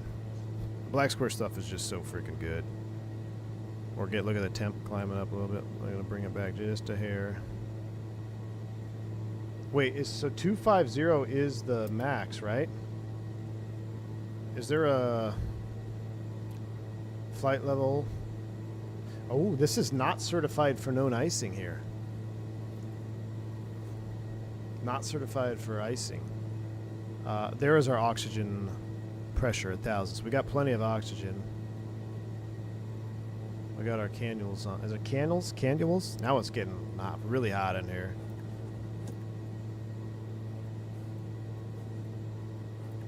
That's all right. We'll kill that. It's gonna come down quickly. Outside air temp is -20, so it's gonna cool off quick. VFR aircraft F190, advise when ready to copy a phone number. We're not VFR. We're IFR now, allegedly. Cannula. Yeah, the cabin's cooking. I got it. All right, so somebody look up PT6A-21 overhaul price, because if you did what we did, real world, that's how much you'd be paying right about now. Okay, notice left tank selected. This takes me back to the Aero days. We got to flip tanks. So we need to select right tank without selecting off tank. So right tank. Now, is it going to be a mouse wheel scroll down or mouse wheel scroll up to get to the right main? Either way, let's turn on the fuel pump. Pump 1 on. Yeah, right main. There we go. And we should start the chrono. That way you know how long you're on each tank. So we're going to burn the right tank selected.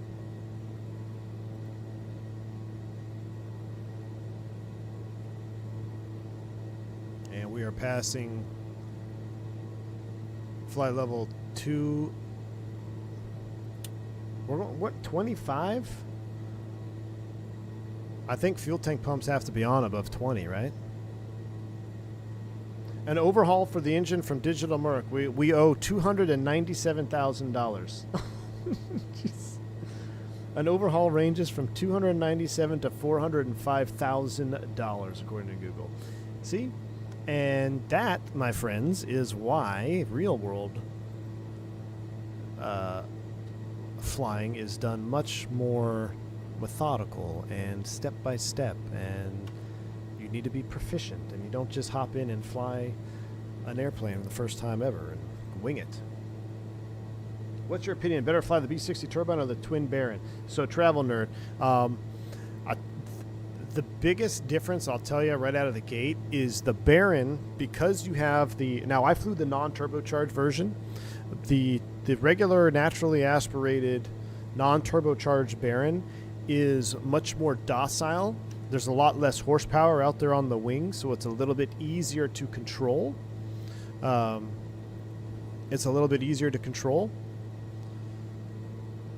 Duke is it's a Ferrari. The Duke is a Ferrari all the time. So you just got to kind of pick what you want to do. Man, well, I can't get the cabin under control here. It's all manual. I'm used to the Dukes having automatic heating and environmentals. This is all manually done here.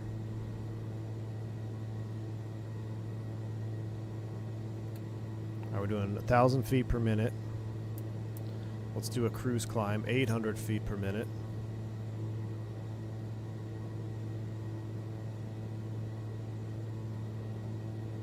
Right tank, and I got to see if the pump stays on or off.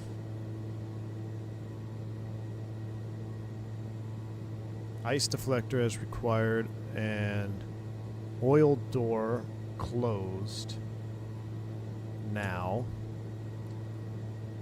Fuel imbalance, 15 gallons maximum. Oxygen as required. Air conditioning, cabin and heat. I'm trying to performance monitor. Ignition auto or off. What does it say for en route climb for the ignition? Ignition auto or off. We're leaving it off. We're fine. We got plenty of altitude. So prop heat doesn't require. On if less than 4C. So that's pitot heat needs to come on. There's our altitude alert. Alright. We've gone through our checks. This thing outclimbs at 321. I know it, man. Well, geez, think of the, what is the thrust to weight ratio of this, of a Turbine Bonanza? Hey, 321 only climbs because the Earth is flat, or Earth is curved. Alright, we're getting ready to 250. Man, this is pretty impressive. I'm watching the torque temp there. Matter of fact, I could switch my engine trend monitor. NG, shaft horsepower. High ITT 735. Yeah, we went over. I think it's 700, right? So 35 over. What am I looking for?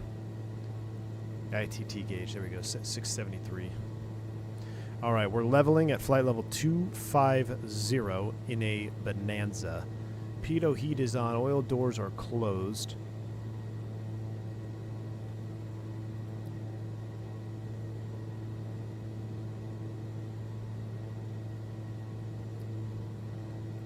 And we'll just set for, we'll put it in rent. Since we already damaged it, we might as well run it in rental car mode. So let's go ahead and run that ITT. We've got a little bit more juice to go. Actually, let's bring that prop back a hair. I like 1900. Quiet cruising.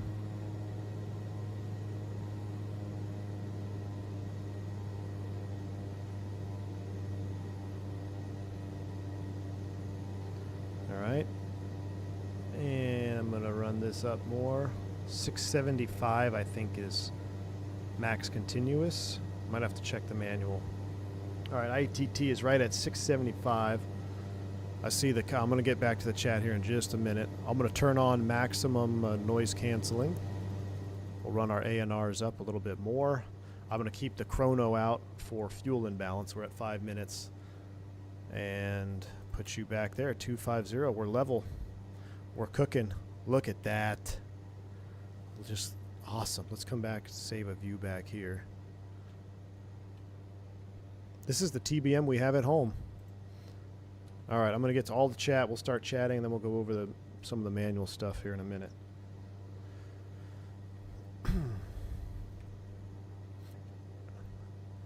It's weird. I'm used to the PT6, that TBM, having a long nose, but kind of a short, stubby nose. I think the juice view is going to be like right here.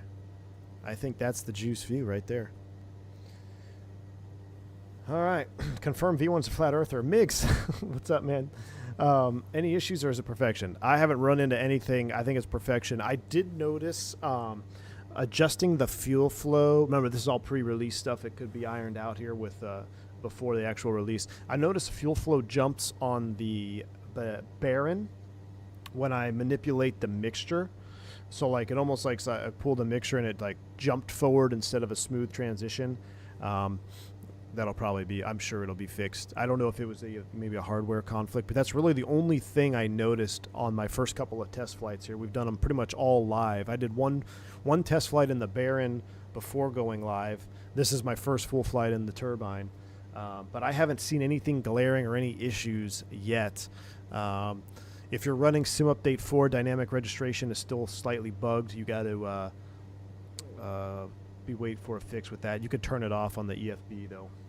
How long is this Flight and Cruise? What's up, Nabil? We got 39 minutes to to go. Let's look at our true airspeed. We got a 233 ground speed right now.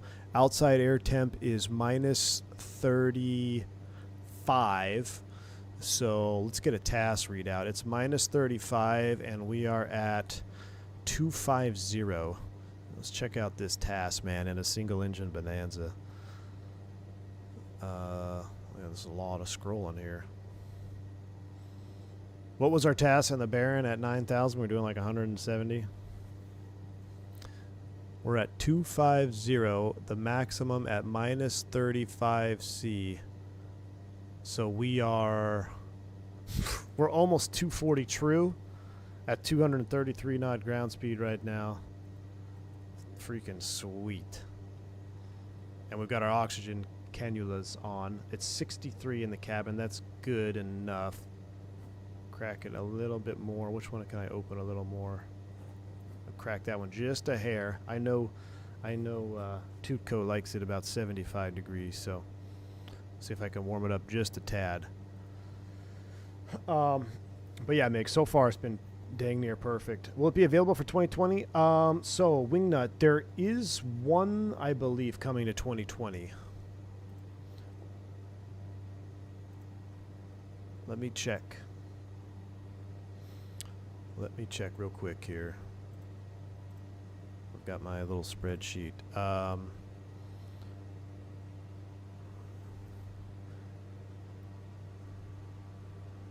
I think they're both. I think it's both coming to both. Yeah. So you can get 2020 or 2024, but obviously they recommend 2024. Uh-oh, we've hit some turbulence. Did we hit turbulence or did I do something? Oh, man. Look at that wing flex. When your Bonanza, when your Bonanza wing is flexing, ooh, that's loud. When your Bonanza's wing is flexing, you know it's bumpy. All right. Yeah, they're both are coming to both, but I would highly recommend 2024.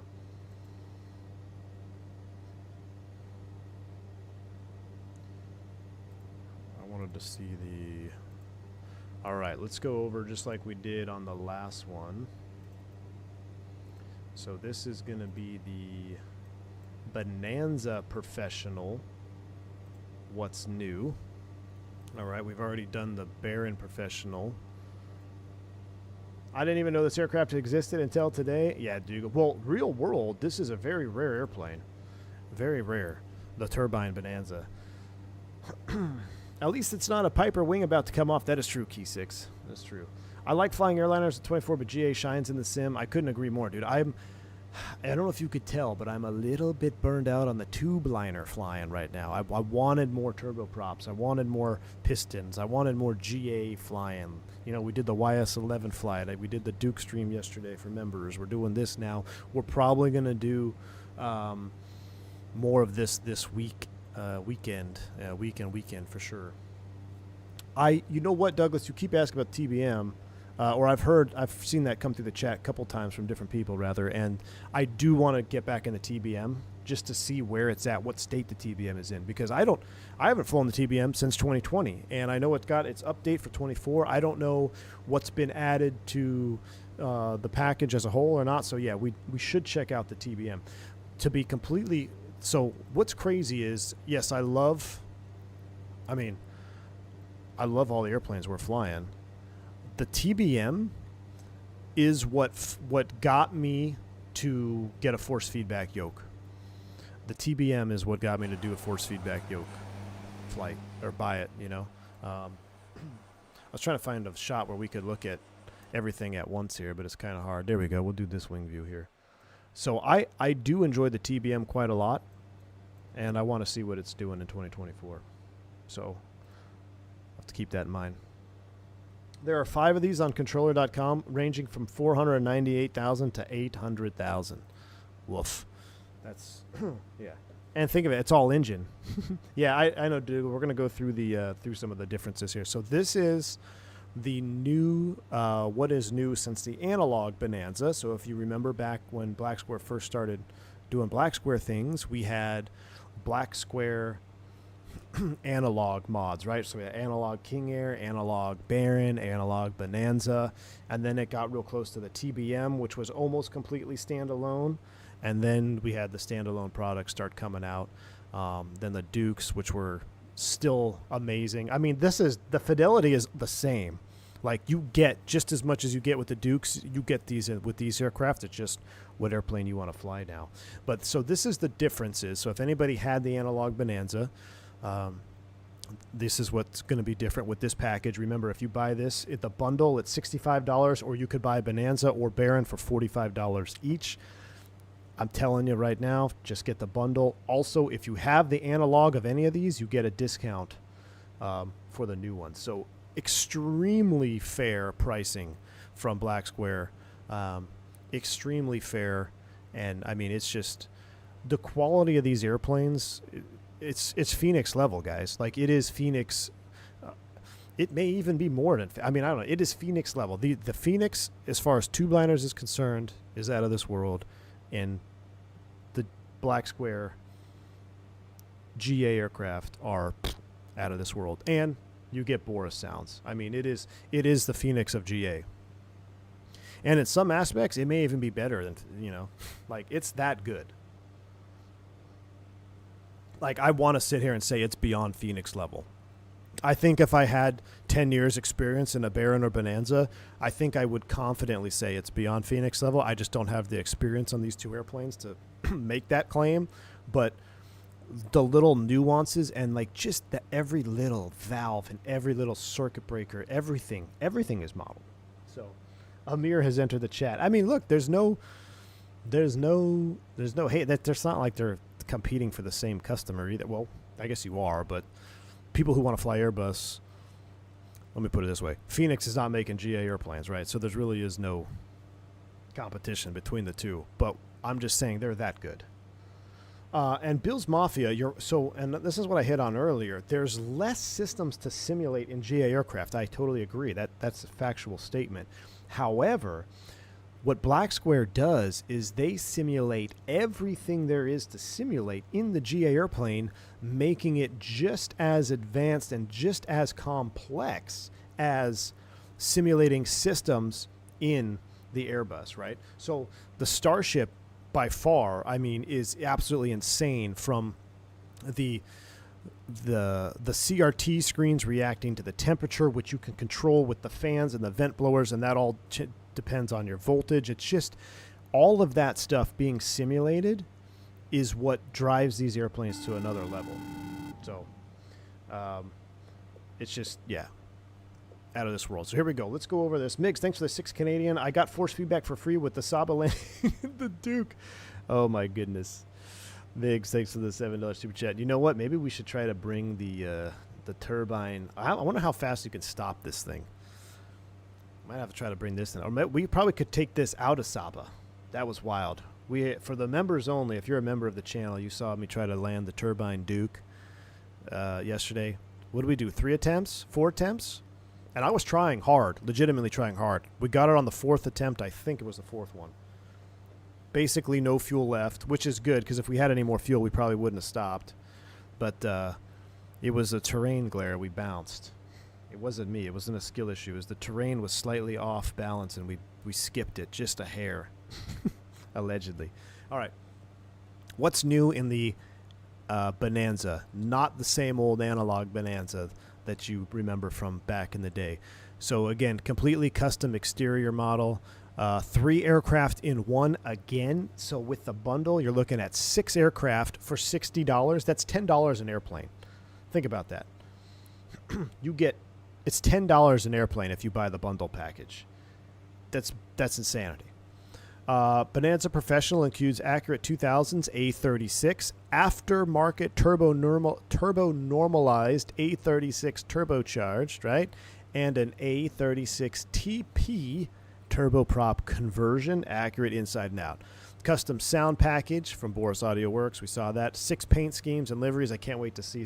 Man, where's Whiskey throughout all that? I cannot wait to see some custom Texas liveries on this.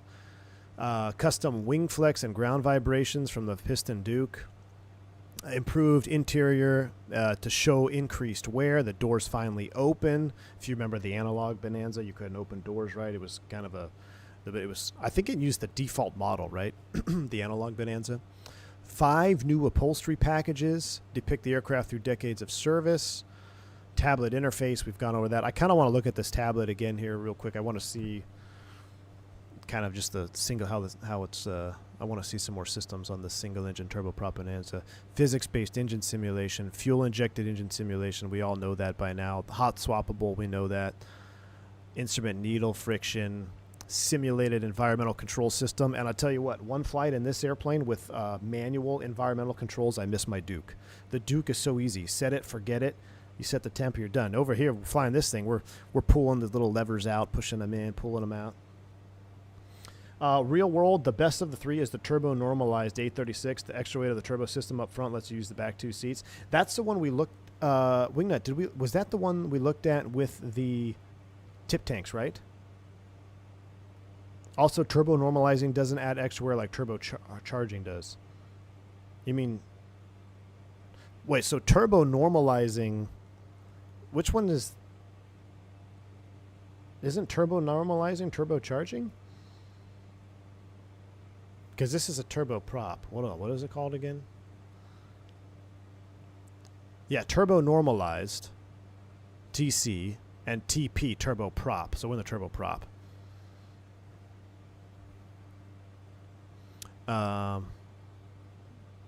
Turbo normalizing won't let manifold pressure exceed sea level. Ooh. Yeah. Well, it's 299 or 2 in HG, right? Yeah, going up. Yeah, it's well. So it keeps everything at sea level. We're gonna have to fly that one because that seems new. That seems different. I don't think I'm familiar with that. It only uses the turbocharger to get to 30 inches of manifold pressure at ambient sea level.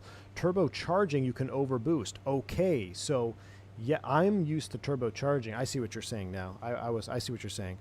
That's interesting. Man, I want to do a second leg in a turbo normalizer. Is there a super short flight we can do from Coeur d'Alene somewhere that's like, 50 miles in the turbo normalized one just to see? I'm curious myself how that works. Several new random scheduled performance triggered failures have been added. Same thing. Exterior elements, propeller hub, oil simulations, gyroscope, strobe. I mean, it's just the KNS 81 now supports autopilot while using no GPS. Okay, I actually didn't know this was in there. I missed it on the last one. So remember when we were rocking the KNS 81, but I said you couldn't sync the autopilot to it? Well, now I guess you can. So with no GPS, you can still work the KNS 81 RNAV with autopilot. That's pretty cool. That's the CAS 297B with vertical speed arming. See, that's what I messed up there on takeoff or after takeoff. We didn't arm the vertical speed. Altitude arming and improved usability works great. Most advanced turbocharger simulation of Microsoft is now embedded with improved turbocharger performance curves that affect the aircraft systems. The custom sound package, yes, also greatly improves the sound of turbochargers, making them much more pleasant to hear. I like this all gray interior. I want all gray. I should have picked a all gray livery. Whiskey Throttle, if you're out there, man, I need an all gray panel. That's slick looking. Here we go. The all-new A36 TP turboprop Turbine Bonanza with all the systems and advanced turboprop features that we see on the Duke. I mean, shout out to Nick and Black Square. It just, incredible. Incredible development, incredible person. I actually got to meet Nick briefly at Expo. I wish I had more time. I was so over my head at Expo, like meeting it was just a blur. Let me get the window off the screen here.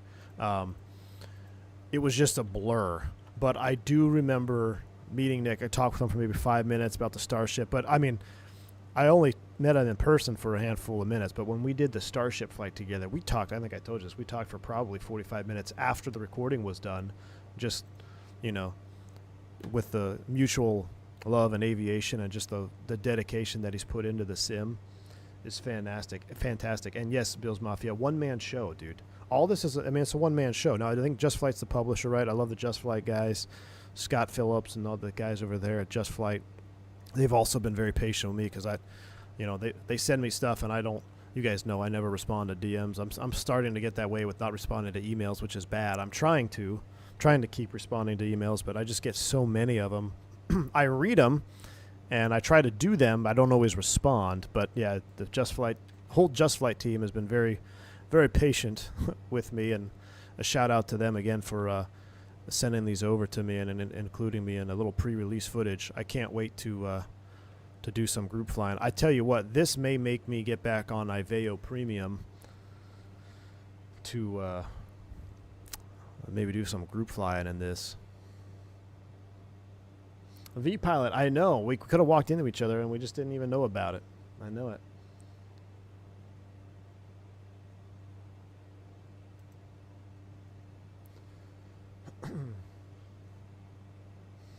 Go to Boise, Idaho.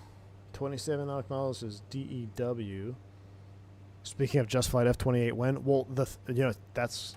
So I was going to pull another bamboozlery on the pole today. So on the pole, we had 777 and YS-11. I was going to come to the office and do a F-28 stream with the version 2 that's coming out. I have it from Just Flight. They sent it over to me a couple days ago, and I just got it all working. So I was going to do an F-28 flight today. I did the test flight in a DCA, and then I realized that I've got these GA birds, so my heart is with props. On the topic of DMs, I got your request, and we'll... Nabil, my man. I can't wait. It doesn't have to be crazy, man. I know you're busy. Only if you have time, man. I don't want you to think that, like, you know, I have all these expectations. I want you to dedicate time. Just if you have time, if you could, I think it would be epic. We need a Boris 777 stream. I know. I have that ready to go. I have the thumbnail ready. We're going to fly the American Heritage livery, the new one on the 777-300 with the Rolls-Royce engines. We were going to try to take it into Jackson Hole, but there's just so much going on. Mad Dog. I love the Mad Dog.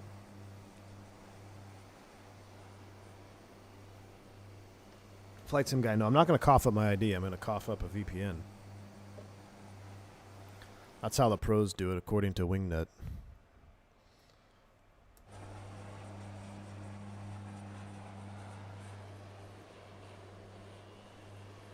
The 100, yeah, the 100-year, the Centennial. Yep, Bills Mafia. Yep, that's the one. There's one on Flight Sim TO.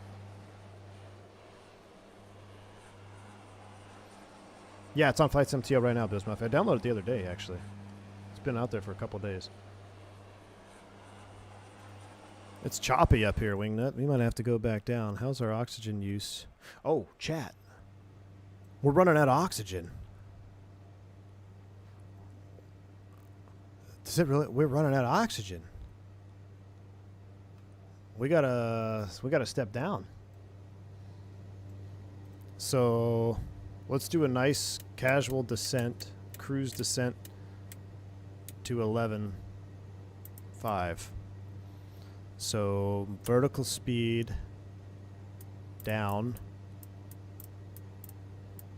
1,000 feet per minute, engage. It torques 310 pounds. Ass burns a lot of O2. I know it. All right, I'm going to pull just a hair off the airplane here. How we doing on our fuel?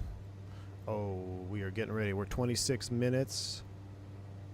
Now, it says 15 gallons maximum. How do you know how many gallons? So this is 60. That's 30. That's 15. So 0, 15, 30. 15 gallon in balance maximum. So we're at about, if that's a 15 span, yeah, we got to go a little bit more.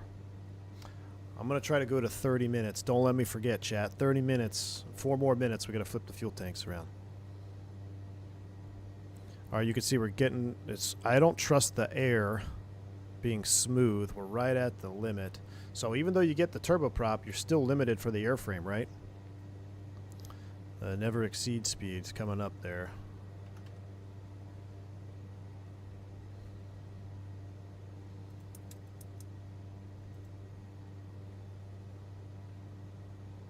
Lightheaded, I will be feeling. Yeah. Why are my lips and fingertips blue? Oh my goodness. Yep, there's our chocks. It's a little baggage bar. Now, how tight would this be? I bet this is pretty tight in here. I think the sim makes it feel a lot more luxurious. Getting 6 grown humans in here would be interesting. Oxygen is getting into the red. We're going to need to pick up our rate of descent.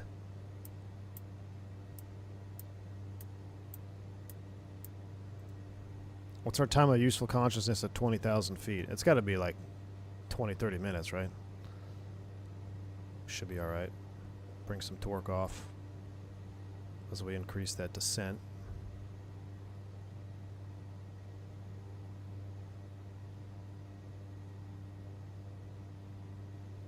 Never exceed speed goes way down compared to the piston. The turbine red line is where the yellow arc begins on the piston. Right. Okay. So Wingnut, we had this discussion, and this is important to know for folks that want to, like, oh, why isn't my turbine faster? So the V&E speed, like Wingnut said here, it starts in the turbine where the yellow arc would start in the piston. So you actually lose top speed with the turbine conversion. Now, my question is, and I think we talked about this, is why is that? Is that because the excess torque, they're concerned about just the structure of the airframe in general because it wasn't designed for that, so they just gave you they just chopped off your top end? Or is there another reason for that? I mean, because the engine's heavier, right? I get that, but excess wing loading? I don't know. Someone swapped the O2 for nitrous. No, that's only for AJ.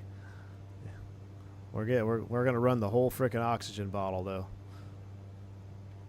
I wonder if we'll so I can still hear it hissing away. I'll turn the. Oh, sorry. So I can still hear it. I wonder if we're gonna hear that hissing go away when we deplete the bottle.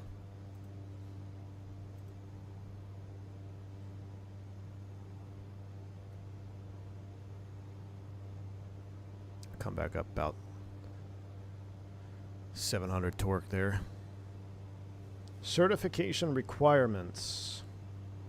Turbine airplanes can't have the smooth air requirement pistons can. What?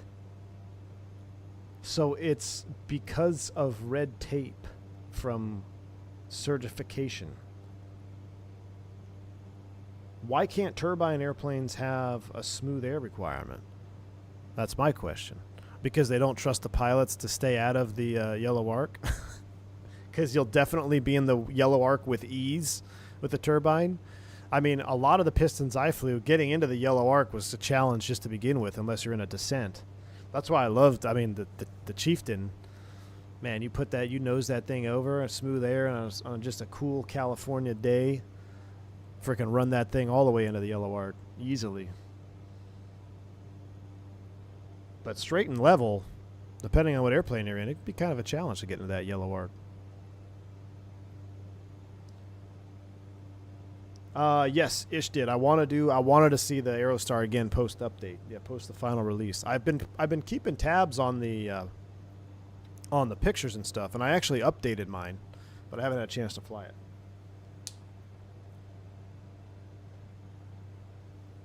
Well, on vodka, if you remember on the last flight we did in the Baron, we had full manifold. We didn't even get past 170 indicated, so we didn't even get to the yellow arc in straight and level flight with the twin.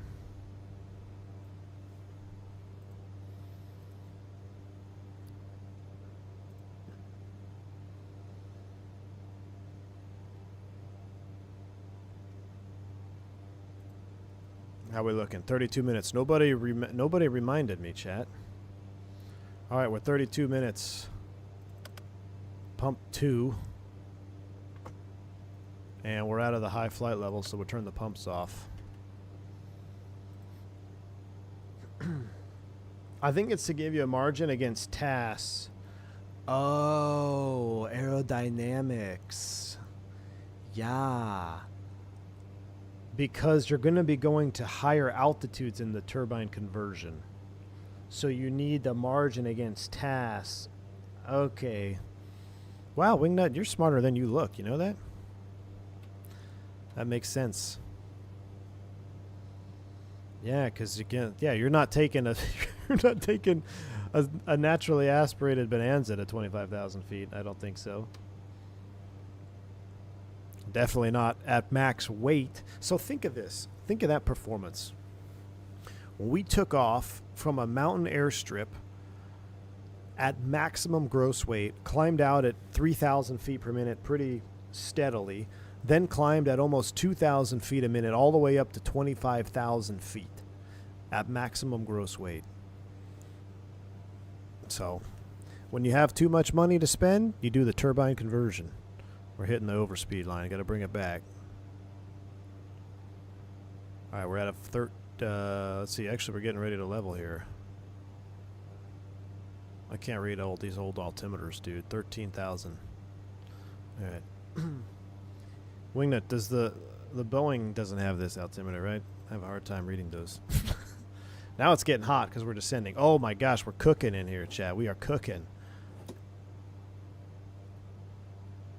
We're cooking. See, we're cooking. Yeah, we're out of oxygen. Yeah, I can't hear it either. We are out of oxygen, but we're down low anyway. So oxygen is off. We've depleted our bottle. Open the window. Can we open the window? Why not?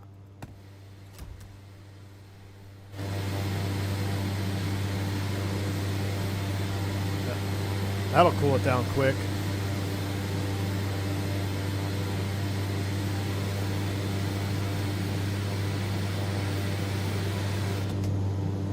That's loud. All right, 40 miles out, 15 minutes. Let's get the speed back up. I find it cozy. Now we get hypothermia and hypoxia. All right, torque's coming back up, 1050. Coeur d'Alene on the nose. We'll take a look at the weather. We'll start planning our approach here. Weather, Coeur d'Alene, Idaho, 040 at 4, 10 miles and clear, 29908. Runways, we got 6 and 2. Let's take a look at the charts.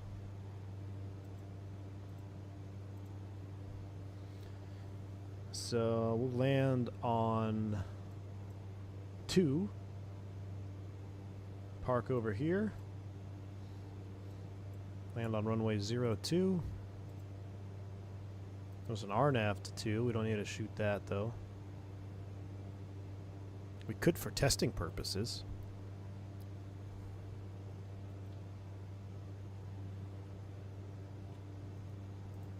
IFR view, let me bind this. Procedure, approach, RNAV 2, and we want to take it from Hipper.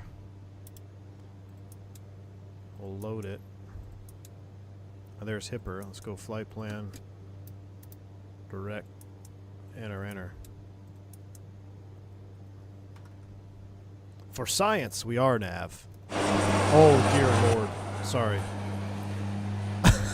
I forget we have the noise canceling on the inside, so I came to outside.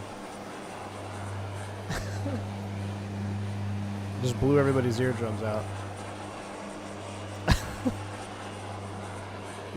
My ears. My tinnitus. Jeez. My bad, guys. My bad.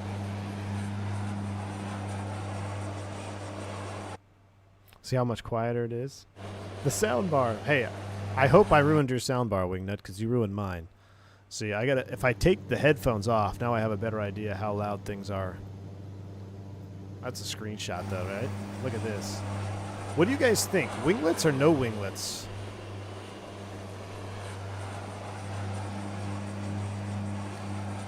I am not a winglet fan on GA birds, but I kind of liked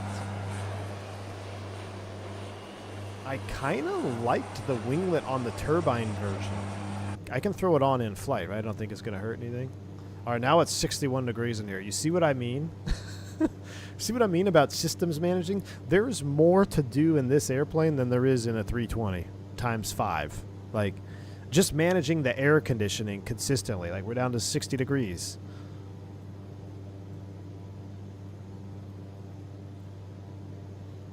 I'm trying my best. Let me throw the winglets on for science. I'm going to force override it.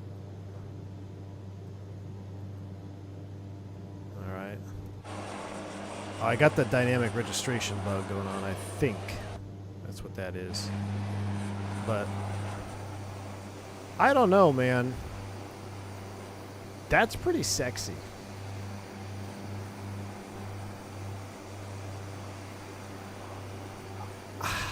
I love straight wing, but that is pretty sexy looking. I don't know, chat. It looks completely different. It doesn't look like a Bonanza. It looks completely different. It's time for a poll.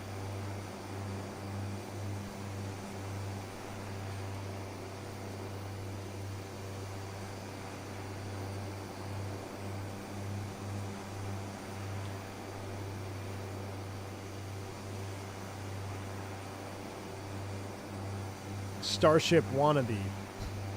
They add 50 knots. Yeah, winglets are like stickers on your Honda Civic. If every sticker is like 5 horsepower on a Honda Civic. And if you have a VTEC sticker, you've automatically increased your horsepower about 18%. It does kind of look like a glider. I just like that we're in Cowboys colors. Because of the little flickering there, I'm going to turn that off.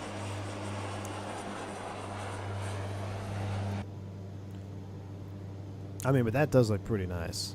All right, I'll turn them off. I'll turn them off.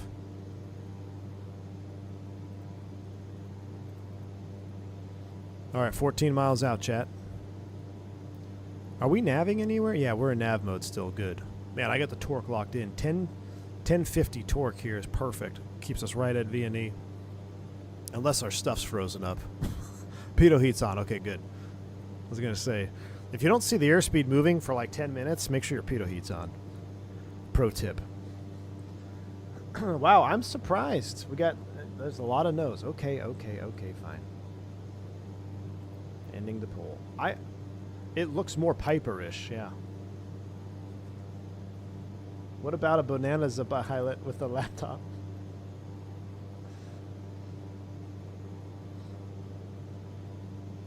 Yeah, it makes it look classic. I will say it's not the worst I've seen. My least favorite is any type of winglet on a piston. Because this is a turbine, turboprop, I'd let it slide. But I see a bug here. I'll have to make a note of that. So when you turn the winglets off, your nav lights are outside. See that? So I found a little bug. Oh, that's a screenshot right there. Goodness. I think Wingnut lives like right over here. Look at that airplane. This is... Chad, I am falling in love with this airplane. The sounds alone. Look at that. This gives me TBM vibes. Anybody remember? Hit the like button if you remember when we flew the TBM at night. We were just cruising over Southern California with Iveo Premium. I think it was like 9 p.m. at night, and I was living in Georgia. This is TBM vibes. That was a great flight. All right, we're approaching Hipper. We're 8 miles from Hipper. What is the altitudes on this? Hipper at or above 5,300 feet. Oh, chat, we're here. Chat, we're here. Descend and maintain 5,300. Arm it. Vertical speed 2,000. Engage. Power's coming back. Nose and over. Sounds are coming up. All right. 6 miles from Hipper. 2 minutes. We got a lot of feet to lose. Down we go. 2,500 feet a minute. Quarter lane, baby. Beautiful up here.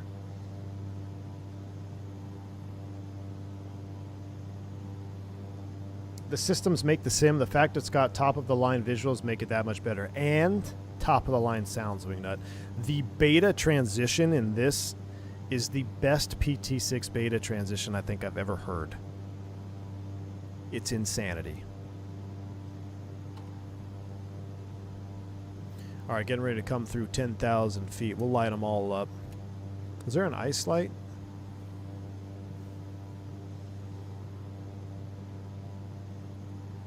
What's the temp? 67. You guys happy with that? Bunch of kids, like my kids complaining. I'm hot. I'm cold.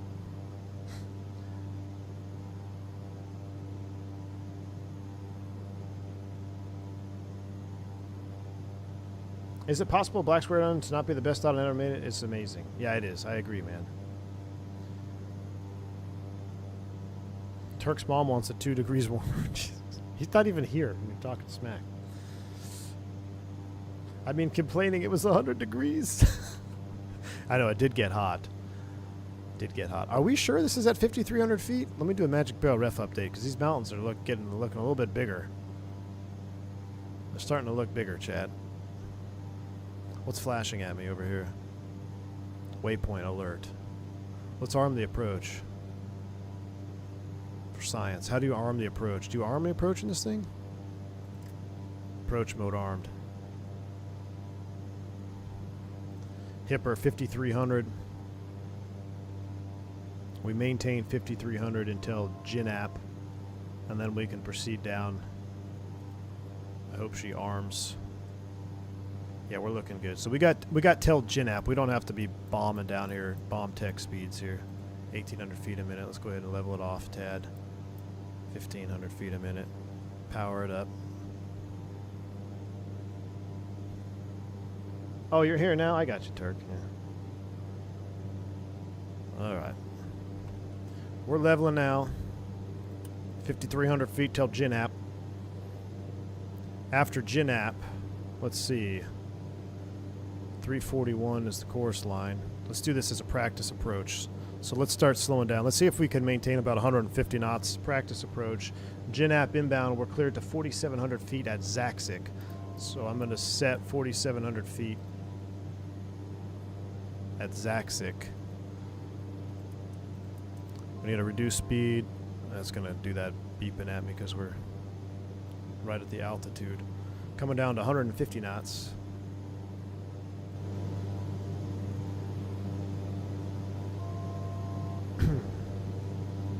Alright, that's close enough. Vertical speed, 1,200, engage. Down we go. Alright, let's go ahead and look at our checklist. Alright, ignition, auto, we're going to get that now. Power, ice protection, 15 gal mins. We're going to go to the Fuller tank at the final approach fix. Approach, seatbelt secure, oxygen, fuel, landing light, pitot, heat, on, ignition, auto. Okay, cool. Ignition's coming to auto now. Ignition auto. Pumps are off. Zaxik, 4,700. Check. Speed, 150. That looks good. Let me get flight recorder up for this.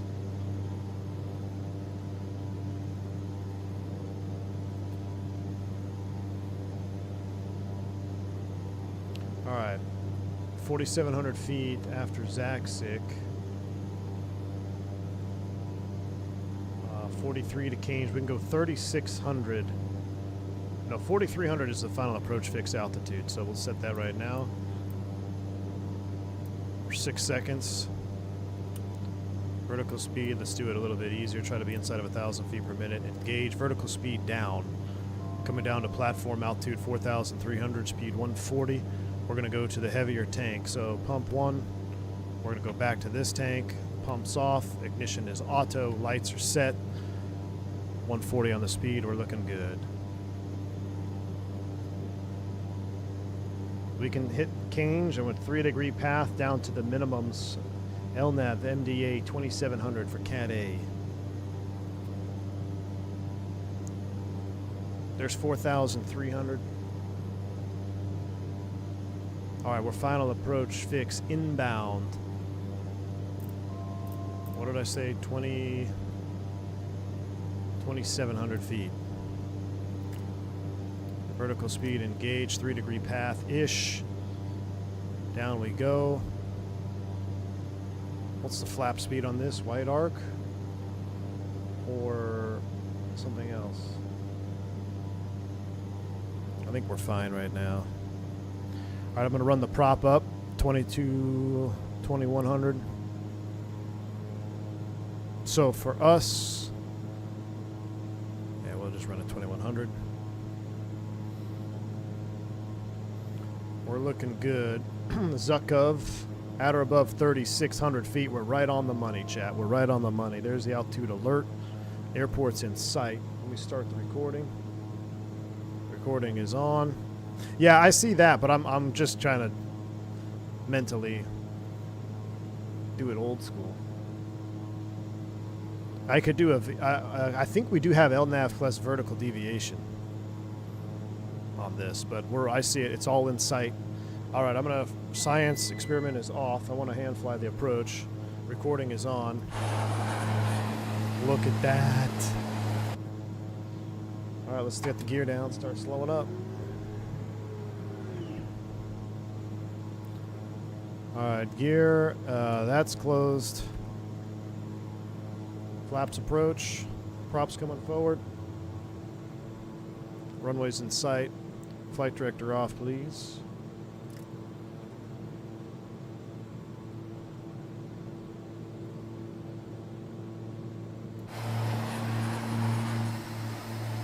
Gosh, that is juice, huh?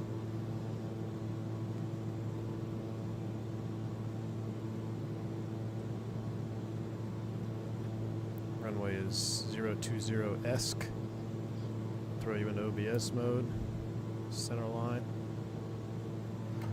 Full flap, sim. Alright, this is my first ever landing in this, so bear with me here. Exceedance again. Oh my gosh, I freaking rammed the... Oh my goodness. Well, we are... Okay, we're up to 500K. Don't tell Nick. 500K on our first flight. Just the price of the airplane, times 2.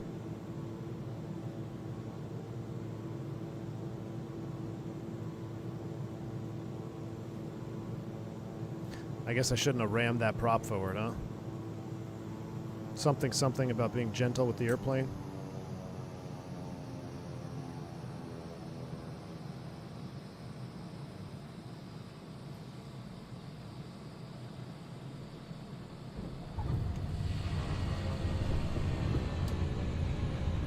Oh. Reverse. Didn't even touch the brakes. Just leave it in beta now. Greased it, chat. Absolute grease. Absolute grease. Those look like UFOs over there. Look at that, UFO sighting.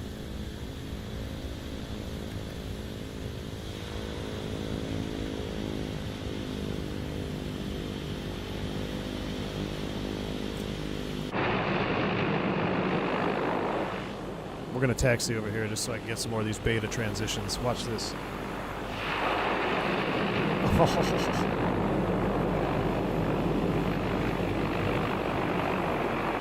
Man, that was a beautiful flight. Shout out to my wife for picking this one. All right, let's do after lands. Ignition's coming off. Vent blowers coming off. Door seals deflate. P3 heats off. We'll turn those off. Avionics master. Standby alternator can come off. Take out a couple taxi lights while we're at it.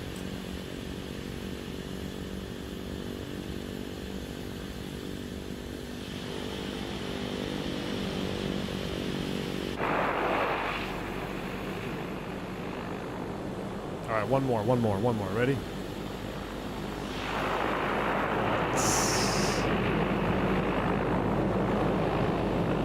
It sounds best from like right abeam the prop.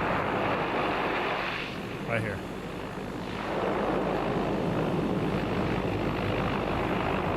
Look at the suspension. This was amazing. All right, park brake is set. I think you need like a 60-second cooldown on the ITT, something like that.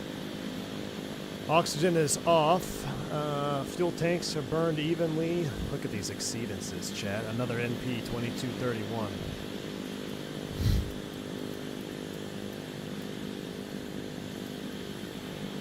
Log of totals.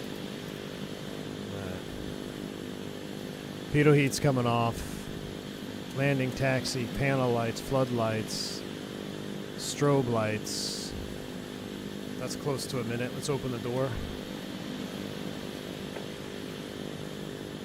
Sounds all the way up for shutdown. Hold on, one more. From right here.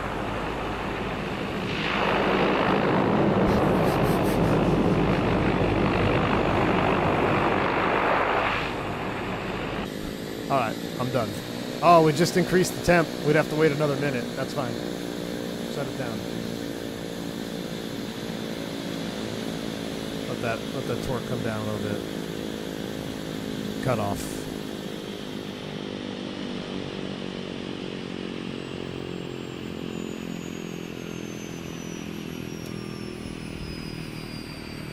Feather. This is it.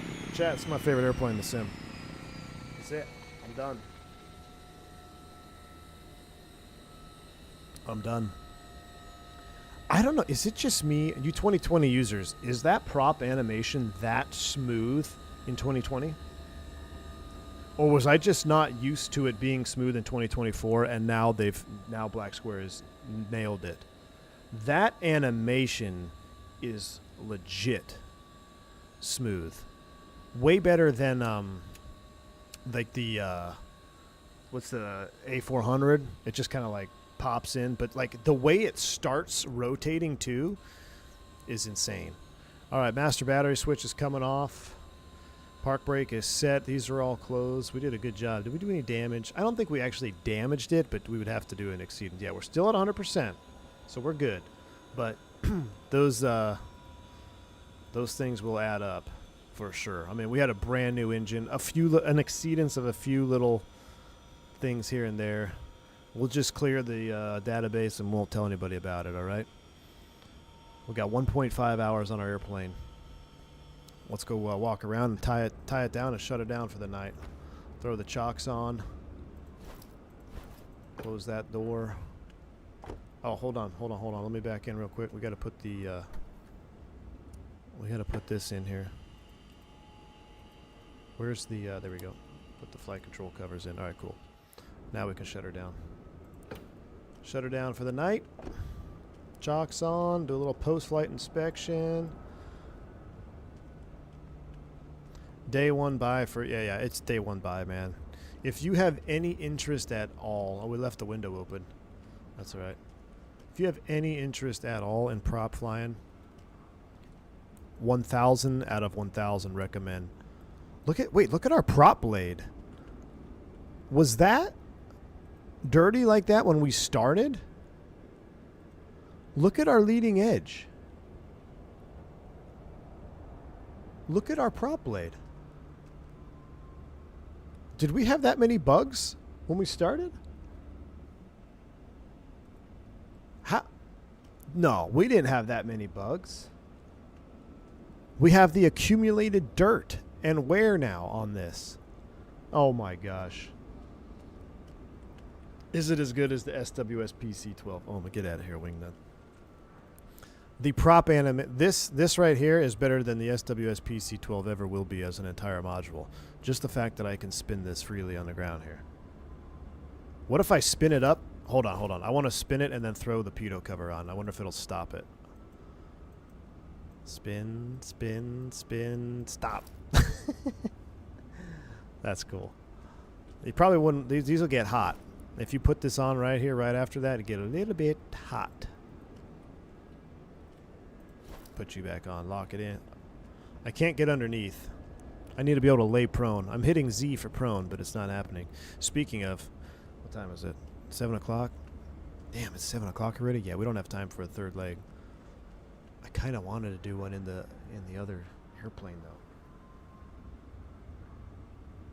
Chat, I think we're cooked. Oh, I've been recording this whole time. It's 7 o'clock. I should go home, right?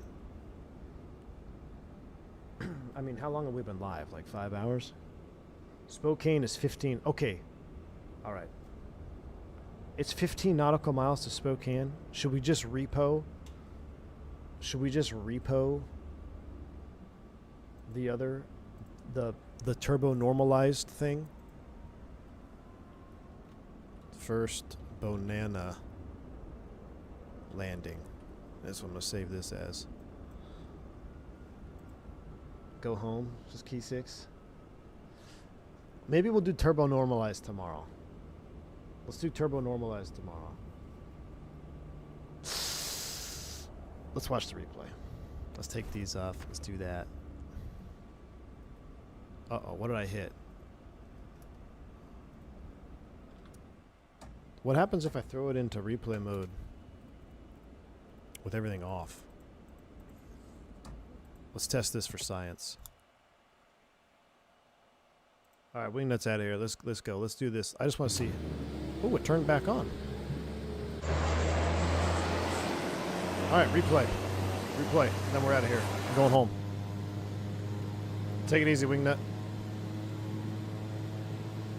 All right, I'll leave you guys have this one. Let's go forward. Yeah, flaps are coming down on replay. Look, I'm not touching anything. That's amazing. Oh, I forgot to check my landing rate. On my last flight, 75 feet per minute on that landing, chat. 75 feet per minute. Oh, I kind of want to see the avionics now. Panel lighting. Gotta have that on.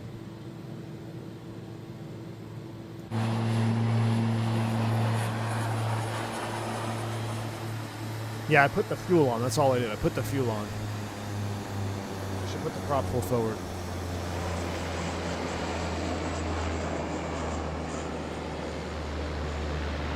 Oh, look at that. Oh my gosh. Oh, that's the butter of all butters, chat. Little off center line like wingnut. That's okay, though. Little off center line.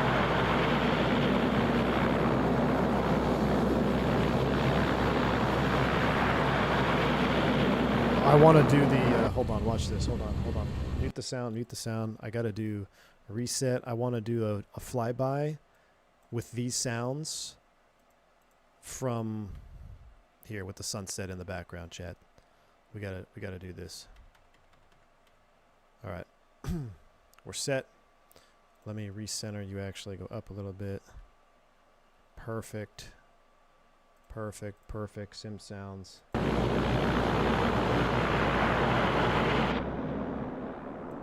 Let's watch this.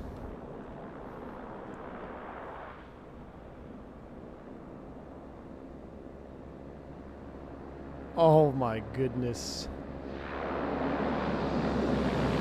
Yep. Favorite airplane in the sim. Favorite airplane in the sim. All right, sales coming up. I'm getting out of here. It's time to go home. 75 feet per minute, 4 hour stream. F the Dukes. These are my favorite. I can already tell. I love the Dukes to death. It's just something new, right? Shiny new toy. Having something as good as the Dukes and a little more popular, right? Maybe not the Turbine Bonanza, but the Bonanza and the Baron, definitely probably more popular aircraft than the Dukes in terms of real world. So I'm ecstatic. We're going to fly more of these maybe tomorrow. Tomorrow we'll probably do the turbo normalized one. This was awesome. I'm glad we did this stream. Thank you all for hanging out. I know it's been a long one. I didn't get to read too many comments today just because I've been so, new airplane, man. I'm all over it. I can't focus. I just want to see new things. So tomorrow maybe 2 streams, maybe 2 bliner to satisfy the magenta liners, and then turbo normalized in the evening. Thank you all for the support. Hit the like button for me on the way out. We'll see you tomorrow. Stay safe, stay healthy on V1. Soup!